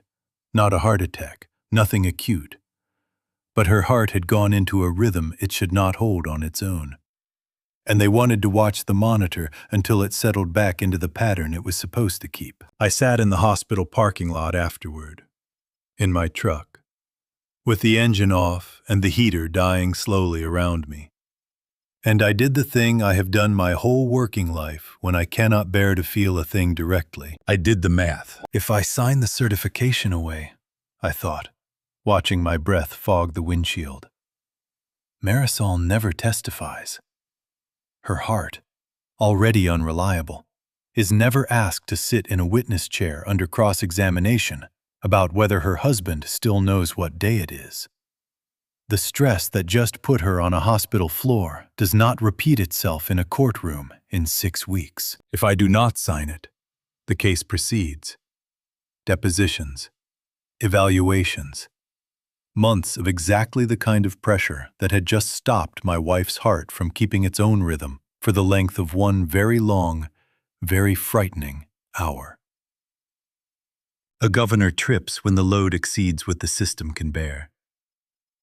I had spent 43 years writing that principle into reports about cables and brakes and counterweights, and I sat in that parking lot and applied it, finally, without flinching, to the two people I loved most in the world.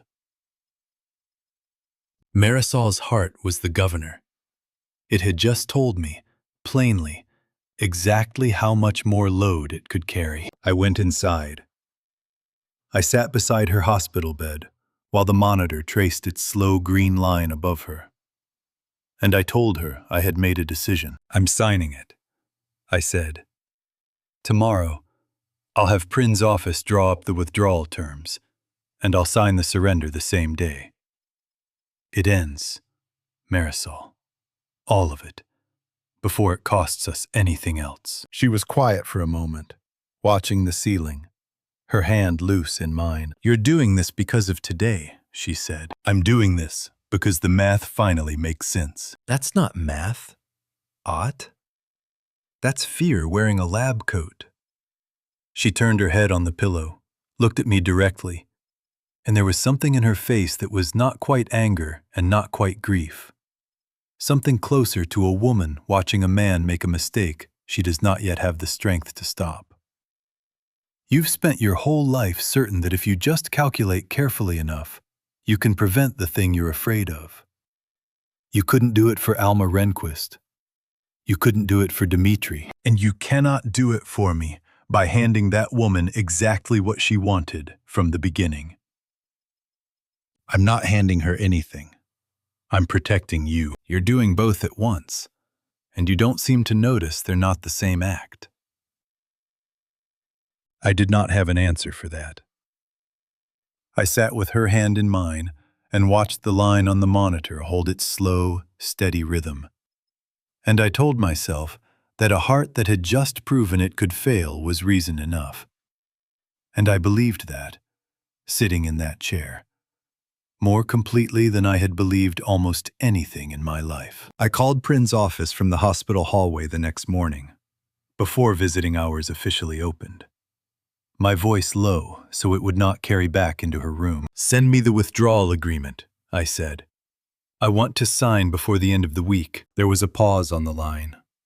The particular pause of a man weighing whether to say something he is not obligated to say. "You should know," Prin said, finally. "The timing on this. Miss Voss's office filed an amended petition yesterday afternoon, before your wife's hospitalization was even public. It includes a new witness statement." "Whose?" "Your granddaughter's." I stood very still in that hallway, phone pressed hard against my ear, the fluorescent lights humming overhead in a frequency I could have measured without a tool. "Juno," I said. 11 years old, Prin said. "The statement describes an argument she overheard between you and her father. It's being offered as evidence of ongoing family conflict, consistent with the petition's claims." I thought of a girl, sitting very still on a top step in the dark, in a house I had walked out of 3 weeks ago, having heard every word through a door her father had forgotten to close. I had assumed, walking to my truck that night, that she had heard nothing that would ever leave that house. I had been wrong about that, too. Prin's withdrawal agreement arrived by courier 2 days later, drafted and ready, and I sat at my kitchen table that evening with the pen in hand, the same pen, the hitch in the O, ready finally to end it the way I had decided in that hospital parking lot. Marisol was home by then, resting on doctor's orders, propped against the pillows in our bedroom with a book she was not reading. I brought the agreement in to show her before I signed it. Some old habit of 41 years that told me a decision this size did not belong to one person alone, even when I had already made it alone. She looked at the document for a long moment. Then she reached for her own reading glasses on the nightstand, put them on, and read it properly. The way she reads everything, top to bottom, no skimming. "You can't sign this," she said. "We agreed." "I know what we agreed. I'm telling you the agreement is void, because the thing it's meant to protect me from already happened." She reached into the drawer of her own nightstand and drew out a folded paper I had never seen, and handed it to me. And I read it, standing beside our bed with my coat still half on. It was a signed consent to testify, dated 3 weeks earlier. Her signature, her hand, unmistakable. Filed with the county clerk's office the same week the original petition was served. "You signed this," I said. "Before any of it. Before the hospital. I signed it the day the petition arrived. While you were reading it at the kitchen table for the first time. I went to the courthouse myself, the next morning, before you were even awake, and I told the clerk I intended to testify, whatever came, because I have spent 41 years married to a man who thinks the way to protect the people he loves is to remove himself from the equation entirely. And I decided, that morning, that I was done being an equation." I sat down on the edge of the bed. The room tilted slightly, the way a room tilts when a piece of ground you had trusted turns out never to have been solid at all. "Then the offer in the petition," I said slowly. "The paragraph about you not having to testify was never real leverage, because I had already told the court I intended to testify regardless of what you did. Renata's lawyer didn't know that when they drafted it, or they did know, and they were counting on you never checking. Because you have never once in 41 years called the courthouse to verify a claim someone made about your own wife. You've verified every cable, every governor, every stopwatch reading of your entire career. You have never once verified me. I trusted you. You trusted a version of me that needed protecting," she said, and her voice was not unkind, but it was not gentle either. "Instead of asking the actual woman in front of you what she wanted to do. Those are not the same thing, Ott. I have told you that twice now, and I don't think you've heard it either time." I looked down at the withdrawal agreement still in my hand, the pen still uncapped. And I understood, slowly, the shape of what I had almost done. I had been prepared to surrender 43 years of work, the entire architecture of who I understood myself to be, in exchange for protecting a woman who had already, unilaterally, decided the trade was not hers to accept. "Why didn't you tell me?" I said. 3 weeks ago. Why let me carry that pen around for 3 days? Marisol took off her reading glasses. She folded them with the particular precision she folds everything, and she looked at me for a long moment before she answered. And when she did, her voice had gone quiet in a way that told me she had been waiting for the right moment to say this, not avoiding it. "Because I wanted to see what you would do," she said, "when you thought the cost was entirely yours to pay. I wanted to know if you would still choose me, the way you've always said you would, or if underneath it, you'd find a way to make the choice about the work instead. Because the work has always been easier for you than the people. I needed to know which one was true before I told you it didn't matter. Because you were never actually going to have to make that trade." I did not sign the withdrawal agreement that night. I sat on the edge of our bed with the pen still in my hand. And my wife of 41 years watched me set it down, uncapped, on the nightstand between us. And neither of us said anything else about it, because there was nothing left in that particular silence that needed saying out loud. The petition would proceed. Marisol would testify. whatever it cost her heart to do it. Because she had decided that months before I had finished deciding anything at all. And somewhere across town, I imagined, Renata Voss was still waiting for a signature that was never coming. Juno walked to our house alone, 3/4 of a mile through snow that came up past her boots, and Marisol found her standing on the front porch when she went to bring in the mail. Not knocking, just standing there in a coat too thin for the cold, holding a spiral notebook against her chest with both arms. "Does your father know you're here?" Marisol asked, already pulling her inside, already reaching for a blanket. "No," Juno said. "I told him I was at Emma's." I came into the kitchen to find my granddaughter sitting at our table with a mug of hot chocolate she was not drinking.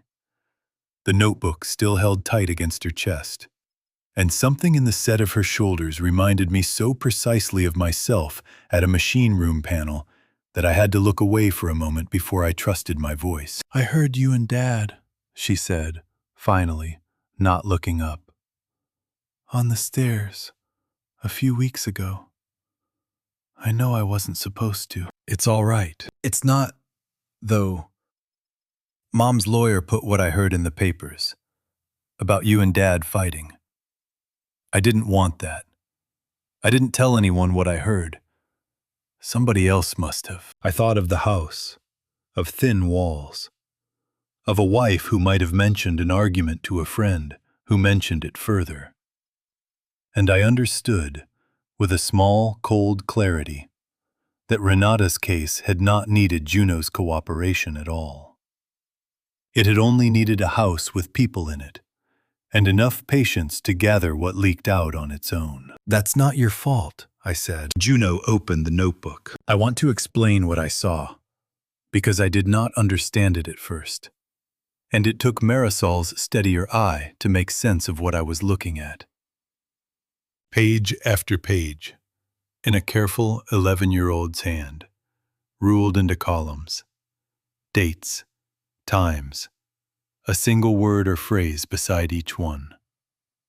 I recognized my own habit in it immediately, the same instinct that makes a man write down a tolerance instead of trusting his memory.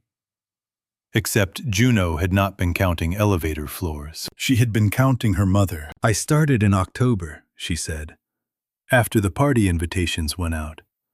Mom started being on the phone a lot, in her office, with the door shut, and she never does that. She usually just talks wherever she is. So I started writing down when, just to see if it meant anything. I didn't know what it meant. I just count things. Grandpa does it too. Dad told me once. I looked at Marisol.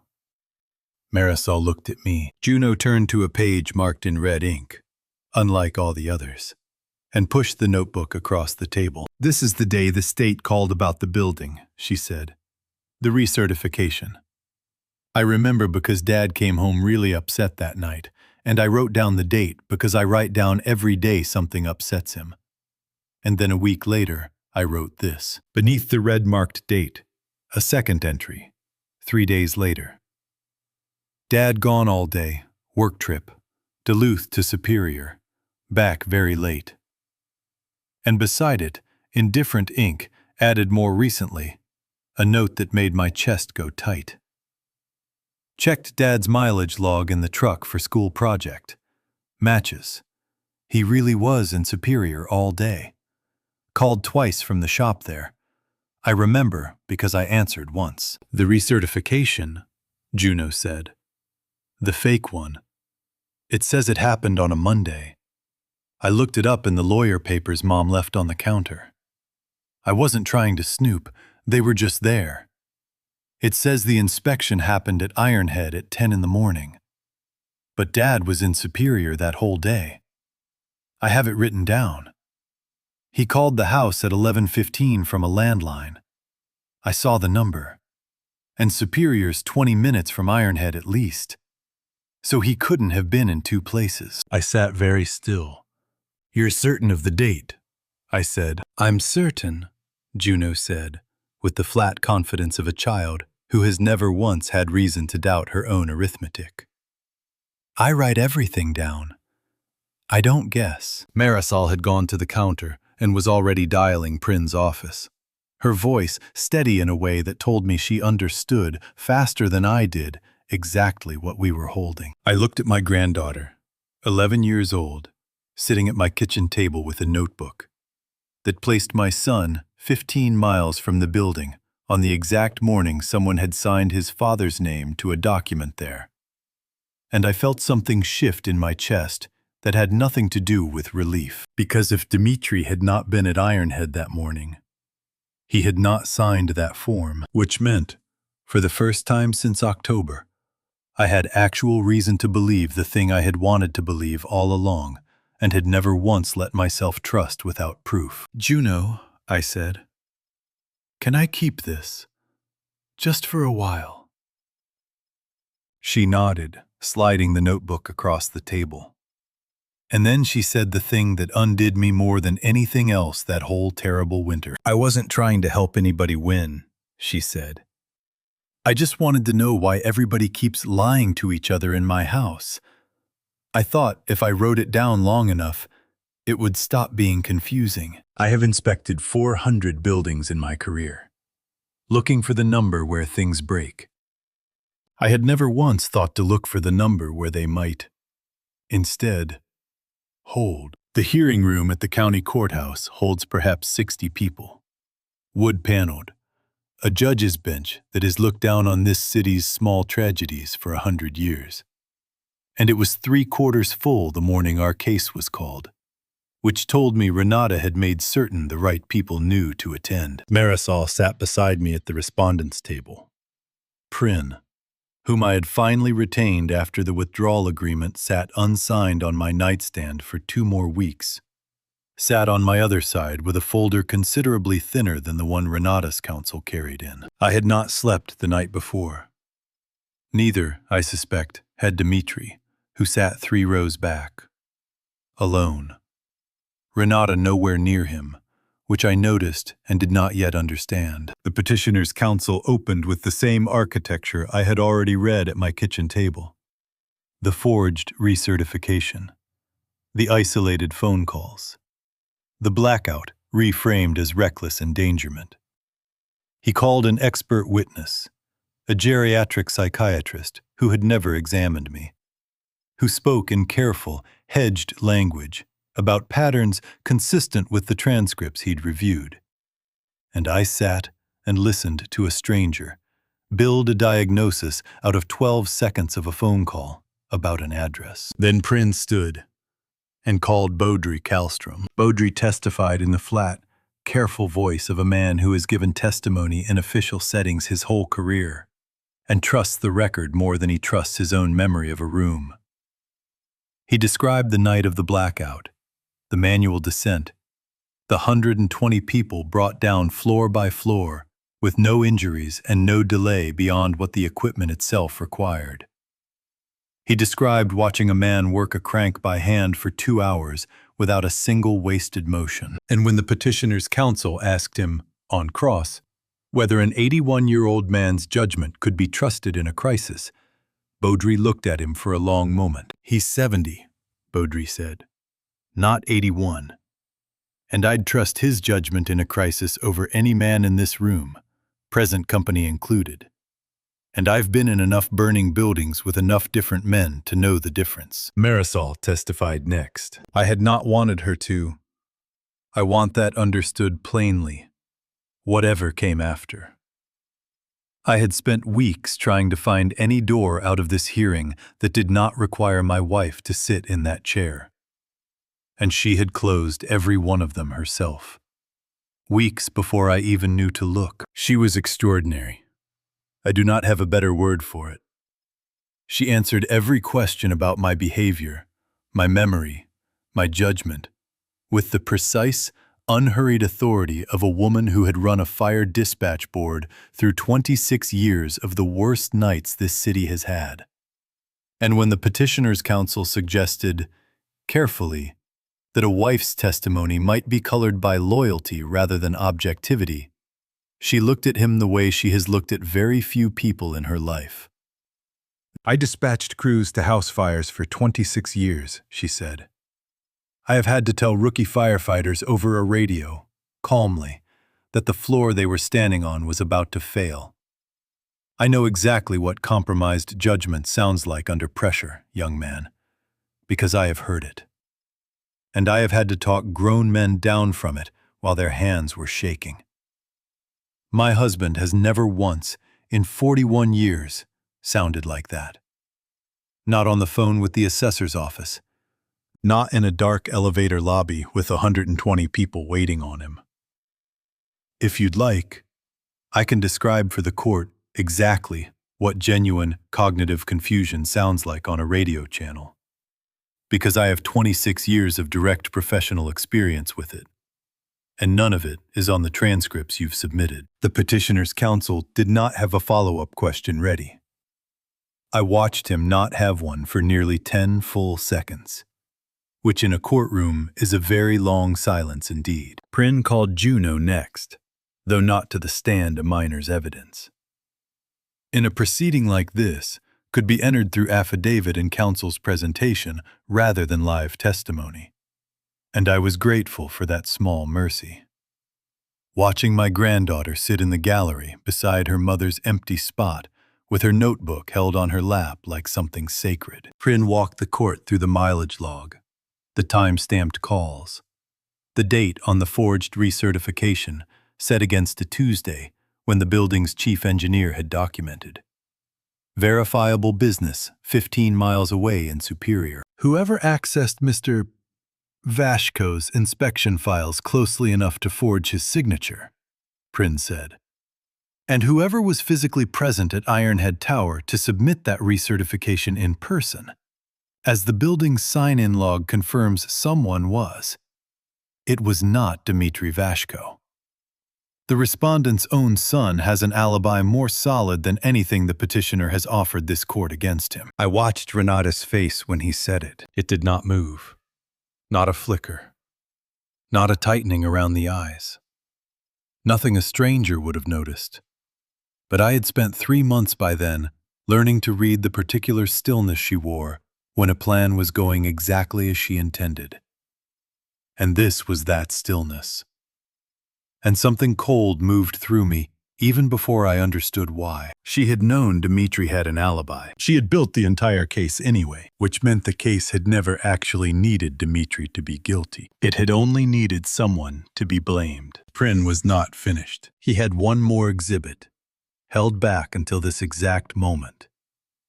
And I understood, watching him rise with it, that he had been building toward this all morning, the way I once built toward the final reading on a tachometer. Patiently, checking every prior number twice, so that when the last one came, no one in the room could dispute it. Your Honor, he said, the respondent's counsel would like to enter one final piece of evidence, a handwriting analysis prepared by a certified forensic document examiner, comparing the forged recertification signature to authenticated samples of Mr. Vashko's signature across a range of dates. The examiner, a spinal-precise woman named Dr. Achterberg, took the stand and spoke for perhaps 4 minutes, and every one of those minutes rearranged something in my chest. The forged signature, she testified, matched an authenticated sample of my handwriting from 11 years prior. A sample pulled, at Prynne's request, from a licensing renewal filed with the state, and a matter of public record, accessible to anyone with the patience to request it. It did not match any sample from the last 3 years. There is a documented, consistent tremor present in every authenticated signature of Mr. Vashko's from the past 36 months. Dr. Achterberg said, "It is absent from the forged document. In my professional opinion, whoever created this forgery worked from an old sample, not from recent observation. This is a significant technical detail most forgers attempting to replicate a signature from memory or recent exposure would not think to correct for.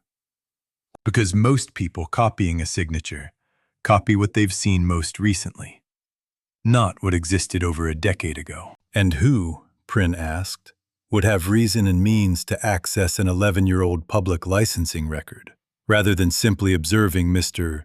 Vashko sign a document in person, as his son had ample recent opportunity to do? That would require deliberate archival research, Dr.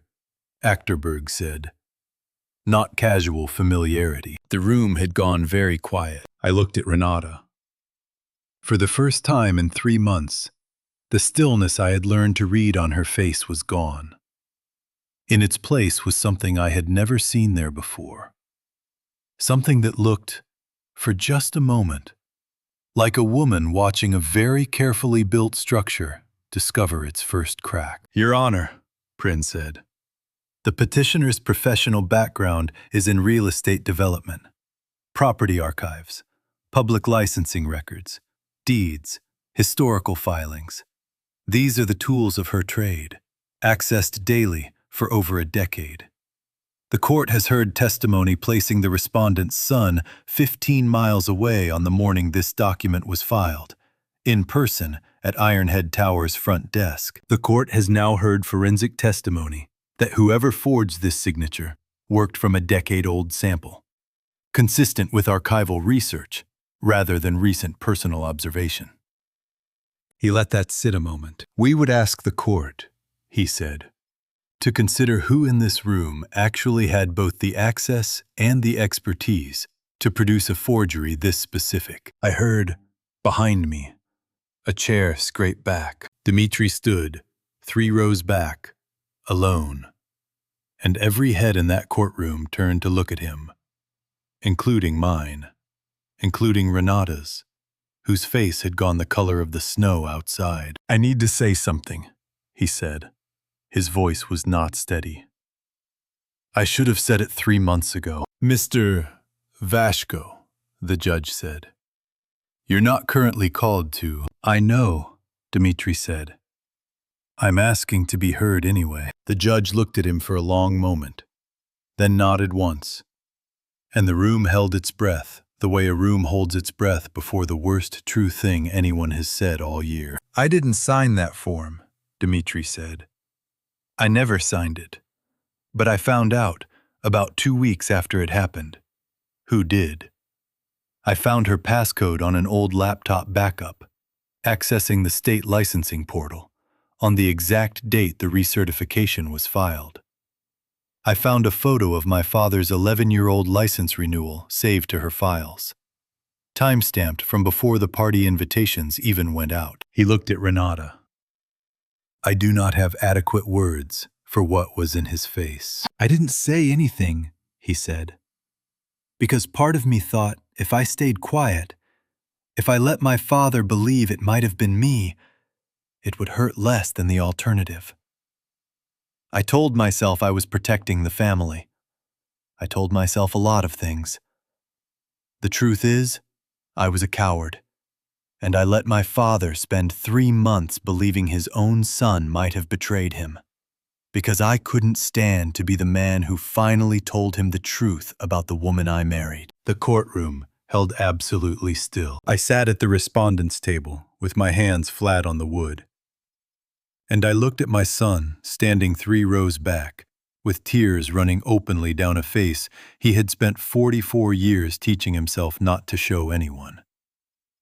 And I felt something break open in my chest that had nothing to do with relief, and everything to do with a much older, much heavier grief. He had not lied to protect himself. He had lied to protect me from the truth about her. Because he understood, better than I ever gave him credit for, exactly how much it would cost me to learn that my daughter-in-law had been willing to destroy my career and my marriage over a signature study session with an 11-year-old public record. I thought of the pen on my nightstand, uncapped, for weeks, waiting for a signature I had almost given away. I thought of a hitch in the O that no forger, however careful, could quite copy from an old sample. Because some things about a man only exist in the version of him that is still alive and still signing. I stood up. I do not know, even now, exactly why I stood.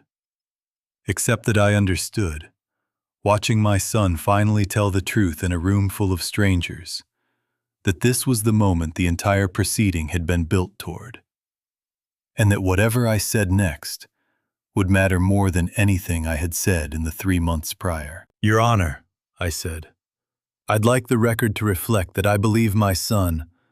I believed him 3 months ago in a machine room, before I had any proof at all.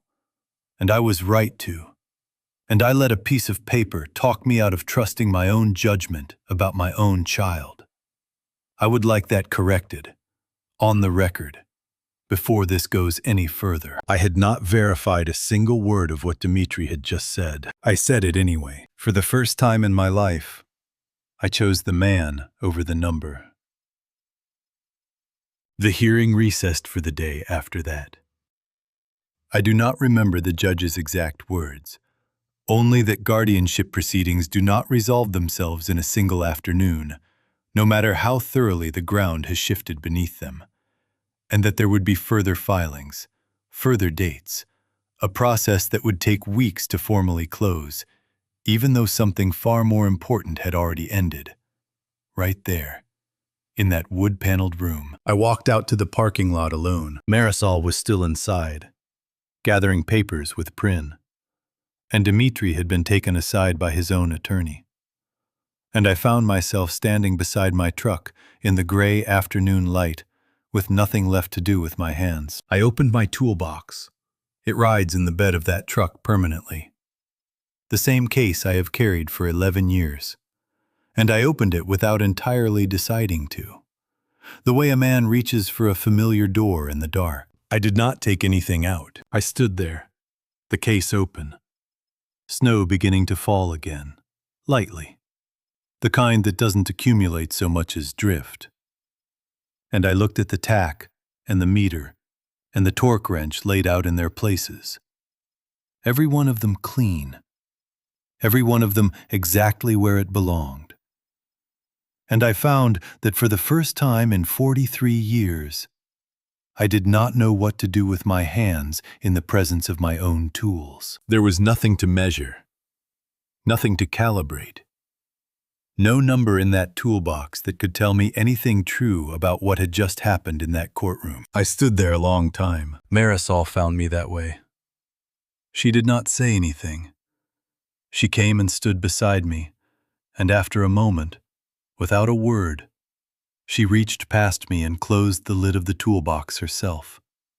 Gently, the way you close a door on a room someone isn't ready to leave but needs to. And she took my arm, and we stood together in the parking lot while the snow came down soft and unhurried around us. We drove home in silence. It was not an uncomfortable silence.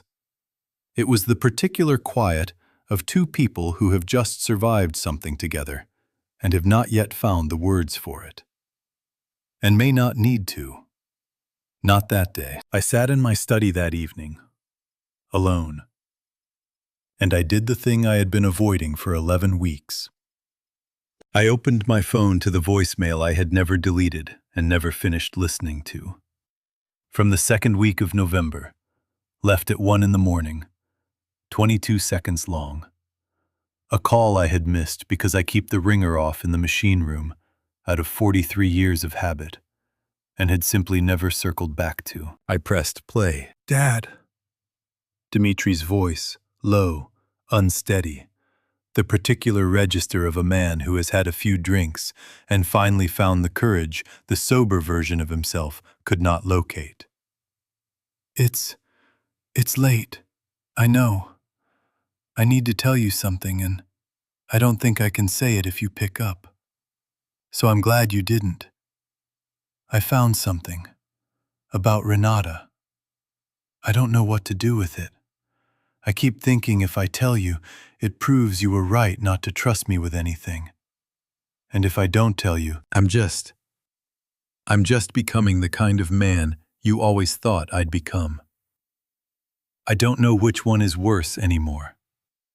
I'm sorry. I'll call you tomorrow. I probably won't. Good night. Dad. The message ended. I sat in my study with the phone still against my ear, the dial tone long since replaced by silence. And I understood that I was listening to the sound of my son trying to tell me the truth. 11 weeks before he finally found the courage to say it out loud, in a courtroom full of strangers. And that I had missed it entirely. Not through malice, not through neglect exactly, but through a lifetime habit of keeping the world's noise at a distance so I could hear the machines clearly. I had heard 400 buildings tell me the truth about themselves in the sounds they made. I had missed the one voice that mattered most, the single time it had tried to reach me in the dark.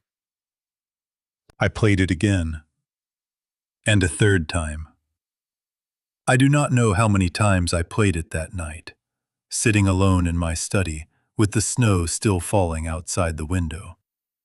But I know I was still sitting there, phone in hand, when Marisol found me at midnight and did not ask what I was listening to. She only sat down across from me and waited, the way she has waited for me my whole life, for as long as it took. 3 days later, Dmitri came to the house. He stood on the porch the way Juno had stood on it weeks before, uncertain of his welcome. And when I opened the door, he did not step inside right away. "I heard you tell the court you believed me," he said. "Before you had proof. I keep thinking about that." I did. Why? I thought about the voicemail. I thought about 11 weeks I could not get back. 22 seconds I had missed entirely. A lifetime of trusting instruments over people, because instruments, at least, could not lie to spare your feelings. "Because I finally understood," I said, "that I've spent my whole life certifying buildings and never once certifying you. And somewhere in that courtroom, watching you stand up and tell the truth even though it cost you everything, I realized the test I should have given you 40 years ago wasn't whether you could match a tolerance on a form." "What was it, then?" "Whether you'd tell me the truth when it was hardest to." I said, "You just passed it. 11 weeks too late for my comfort. And not one day too late for what it's worth." He came inside. Then Marisol put the kettle on without being asked, and the three of us sat at the kitchen table. And no one said anything else about the hearing or the forgery or the 11 weeks of silence, because some things, once finally spoken, do not need to be spoken again. There was only the sound of the kettle, and the snow against the window, and a family, however scarred, beginning, very carefully, to trust its own weight again. Renata Voss was charged, eventually, with forgery and attempted fraud, and the plea agreement her attorney negotiated kept her out of prison in exchange for restitution and the permanent surrender of her real estate license. She did not contest the guardianship petition's dismissal. She did not, so far as I know, ever contact Dmitri again. Though the divorce filing that followed moved through the courts with a speed that suggested neither party had any interest in prolonging it. Dmitri's professional consequences ran deeper and lasted longer. He had not forged anything, but he had known for weeks that his wife had committed a crime using his father's identity, and he had said nothing to the state licensing board, nothing to the building's ownership group, nothing to anyone who might have stopped the recertification from standing on a fraudulent signature while the building continued operating under it. His silence, the board eventually ruled, made him complicit in a way the law took seriously, even if his heart never had been. He lost his own engineering license for 18 months. Ironhead's ownership group let him go within the week. Quietly, without much public explanation. And I understood, watching him pack a banker's box of desk items into the back of his truck on a gray afternoon in March, that the cost of his silence had not fallen only on me. It had fallen hardest on him. I found him in his garage 2 weeks after that, past midnight, the light on beneath the door, the only sign anyone was awake in the house at that hour. I let myself in quietly. He was sitting in the front seat of his own car, engine off, staring at nothing. And there was a look on his face I recognized because I have worn a version of it myself, more than once, in rooms very much like this one. And something in me went cold and careful and very fast. "Dmitri," he startled, looked at me, and whatever I saw in that first unguarded second frightened me more than anything that had happened in the 3 months prior. "I can't fix it," he said.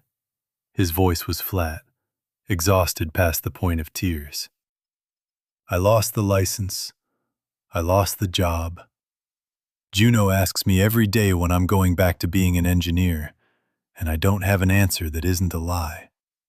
And I am so tired, Dad, of being a man who only knows how to give this family lies dressed up as answers." "Get out of the car." "I'm not doing anything. I'm just sitting here." "Get out of the car anyway." Something in my voice must have carried more than I intended, because he did. Slowly, unsteadily. And I put my arm around my son's shoulders in a garage at midnight, in a way I had not done since he was small enough to carry. And I held on, and I did not let go. And I said the only true thing I had. "You are not done," I said. "You are not finished. You made a choice out of fear, and it cost you something real. And I am not going to stand here and tell you it didn't. But I am standing here, and I am not leaving, and neither are you. Not tonight. Not like this." He did not answer. He put his head against my shoulder, the way he had not done in 40 years. And we stood together in the cold garage. And I called Marisol, and she came. And between the two of us, we did not let him spend one more minute of that night alone with whatever had been sitting in that driver's seat before I opened the door. I will not describe more of that night than this. Some rooms belong to the people who stood in them, and this is one of them. What I will say is that the next morning, Dmitri sat at our kitchen table and agreed, without argument, to see someone. A counselor Marisol found through a colleague from her dispatch days. A man who specialized, she told me quietly, in exactly this kind of collapse. The kind that comes after a man finally tells the truth and discovers the truth cost him everything he'd built his identity around, instead of setting him free the way he'd hoped it would. Recovery, when it came, did not come quickly. It came in the ordinary, unglamorous shape recovery usually takes. Appointments kept, some weeks better than others. A job cutting timber for a landscaping crew that paid a fraction of his old salary and asked nothing of him except his hands and his back. Honest work. He came home from too tired most nights to think much beyond dinner and sleep. I drove him to that first day of work myself. 6 in the morning. Frost still on the truck windows. And neither of us said very much on the way. At the gate, he turned to me before getting out. "Thank you," he said, "for the garage. For not pretending you didn't see what you saw." "I'll always see it," I said. "That's the job. You don't get to stop looking just because it's hard to." He nodded. He got out.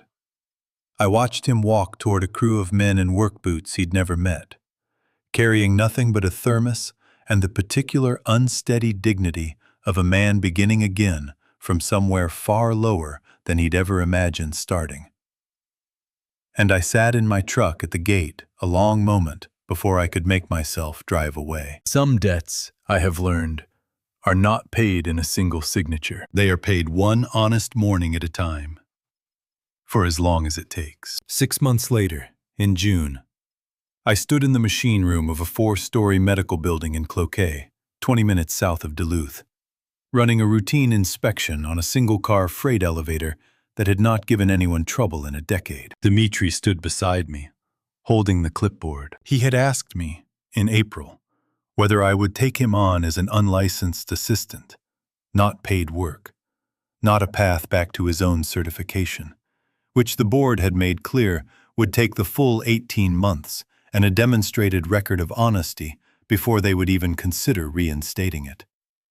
Just a man learning to hold a light steady, to hand over the right tool before being asked, to watch someone else do careful work and understand, finally, what the carefulness had always been for. "Governor's clean," I said, reading the tachometer. "Write it down." He wrote it down. His handwriting has always been neater than mine, something I had noticed and never once told him. In 44 years was a thing I noticed. I reached into my coat for my pen, the good one, the one with the hitch in the O, and found, for the first time in 11 years, that I had left it at home on the kitchen counter that morning. Distracted by something Marisol had said about Juno's summer schedule, Dmitri reached into his own jacket without being asked. He held out a pen I recognized instantly, though I had not seen it in 27 years. Black barrel, gold clip, a small dent near the cap where it had once rolled off a workbench and under a running truck. My father's pen, the one I had carried through my own apprenticeship, the one that had gone missing from my desk drawer the summer Dmitri turned 17, and I had never once asked him about it. Because some part of me had always known exactly where it went, and had decided, somewhere back then, that a boy who wanted his father's pen badly enough to take it was a boy who wanted something I had never quite found a way to hand him directly. "You've had this the whole time," I said. "Since I was 17. He did not look away from my face when he said it, which told me more than the words did. I never used it. I told myself I'd use it the day I finally did something you'd sign your own name under. I just never believed that day was coming. I took the pen from him. The weight of it in my hand was exactly as I remembered, and I held it for a moment. And then I did the thing I had been circling for 6 months without finding the courage to simply do it. I handed it back. "Sign it," I said, nodding at the clipboard. "Governor Test, Cloquet Medical, June. Assistant Inspector, Trainee Designation. Your name, under mine. I'm not licensed. You're standing here doing the work under my supervision, which is exactly what a trainee designation is for. I've filed the paperwork with the state already. Halberg processed it last week." He looked at the clipboard for a long moment. Then he uncapped the pen. My father's pen. His pen, now. However you wanted to name it. And he signed his name beneath mine on a state inspection form for the first time in either of our lives. I watched him do it. I watched the particular care he took with it, the way a man writes his name when he understands, for once, that the writing of it means something beyond the transaction of the moment. "There," I said, when he was done. 40 years. "What?" "You said you'd waited 40 years for me to sign my name under yours on something. I couldn't give you that. I don't co-sign as a trainee's supervisor. That's not how the form works. My name goes on top regardless.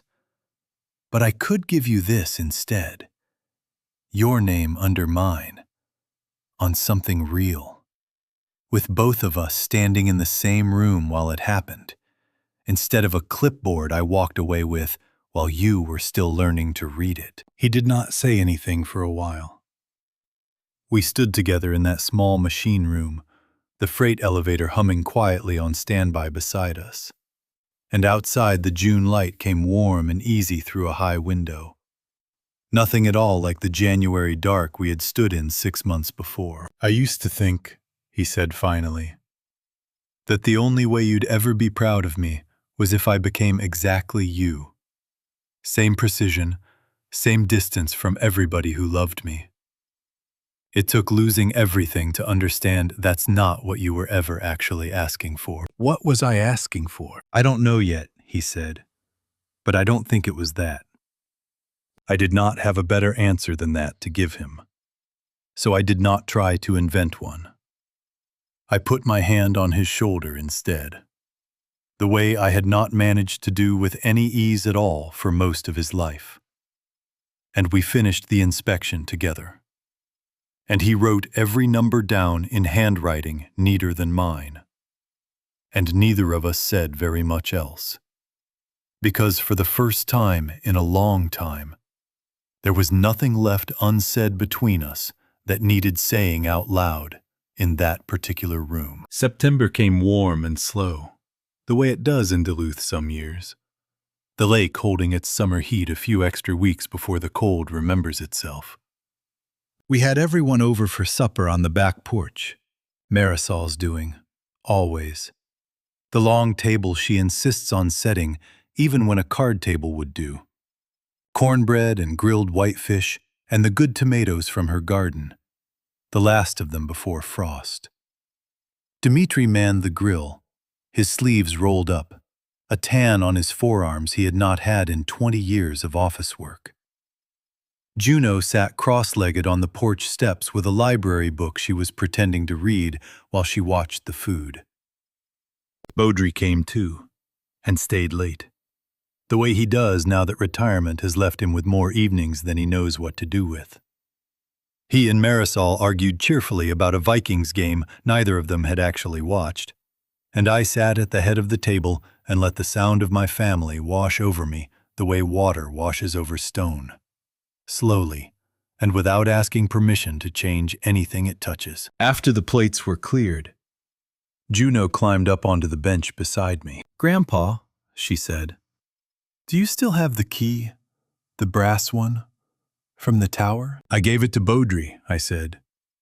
"The department keeps it now, with the building's records. It belongs there more than it belongs in my pocket." "Why?" I thought about how to answer that honestly. For an 11-year-old, on a warm September evening, because it was never really mine to keep. I said, "It opens things for whoever's standing there when people need it opened." I was just the one holding it that night. She considered that with the particular seriousness she considers everything. And then she reached into the canvas bag she carries everywhere, the one full of notebooks and pencils worn down to stubs, and she pulled out the spiral notebook I had returned to her in February, the one with every date and phone call and mileage entry written in careful 11-year-old columns. "I kept writing in it," she said. "After, I didn't know if I should stop." I looked at the notebook in her hands. Months of entries beyond the ones that had mattered in court, ordinary things now. I imagined the small daily arithmetic of an 11-year-old's life, no longer counting her mother's closed doors, because there were no more closed doors left to count. I went inside. I came back with my own logbook, the current one.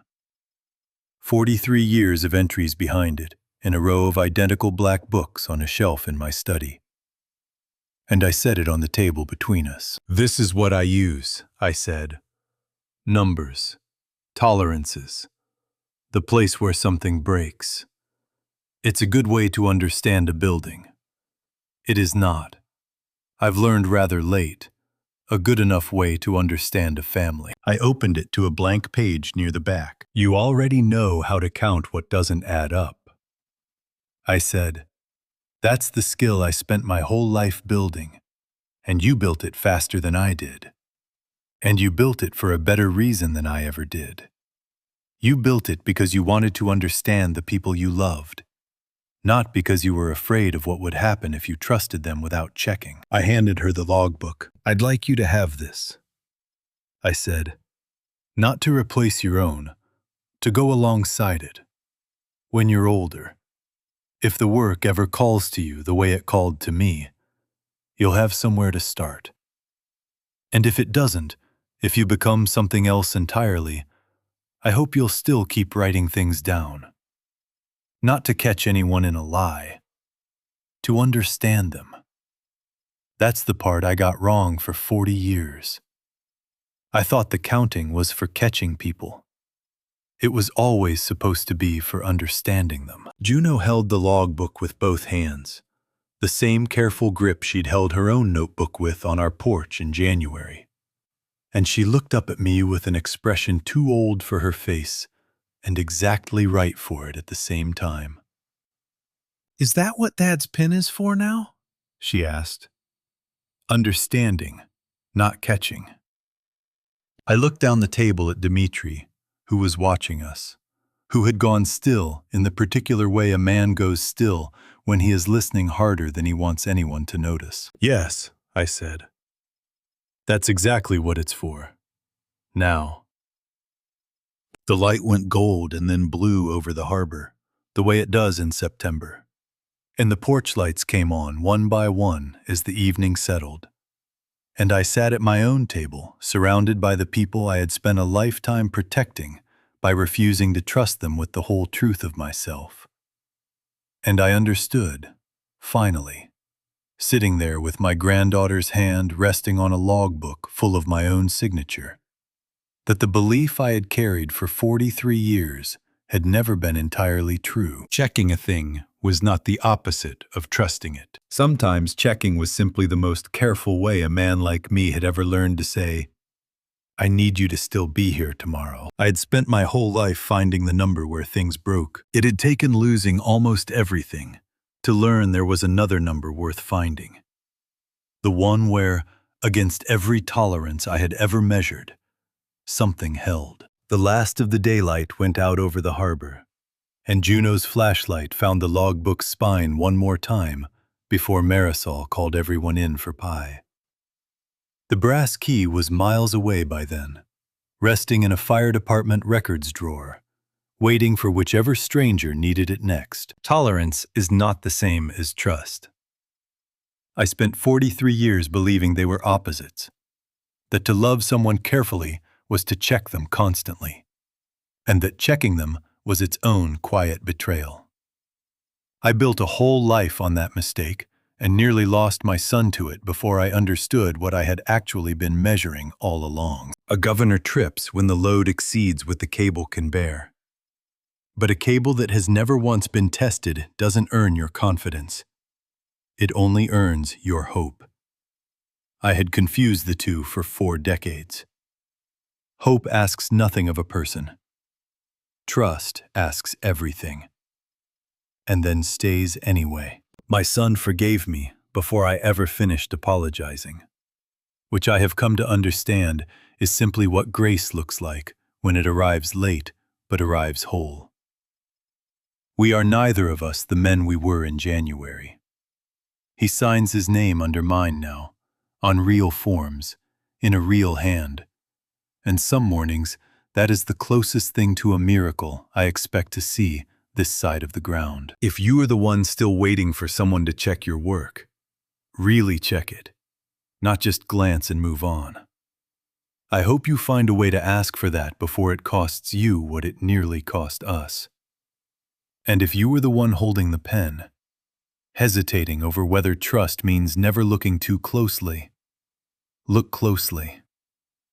Looking closely, done with love instead of suspicion, might be the truest thing you ever offer someone. If this story found something true in you, I'd ask you one question, the same one I had to answer myself in a cold parking lot last winter. Is there someone in your life you've decided to protect by never quite trusting them? And what would it cost you to check on them instead? Gently, today. Tell me in the comments where you're watching from, and whether you've ever had to learn that lesson the hard way, the way I did. If this story mattered to you, consider subscribing. There are more stories like this one still to tell, about the quiet, unglamorous work of learning to trust the people who have been standing beside us all along.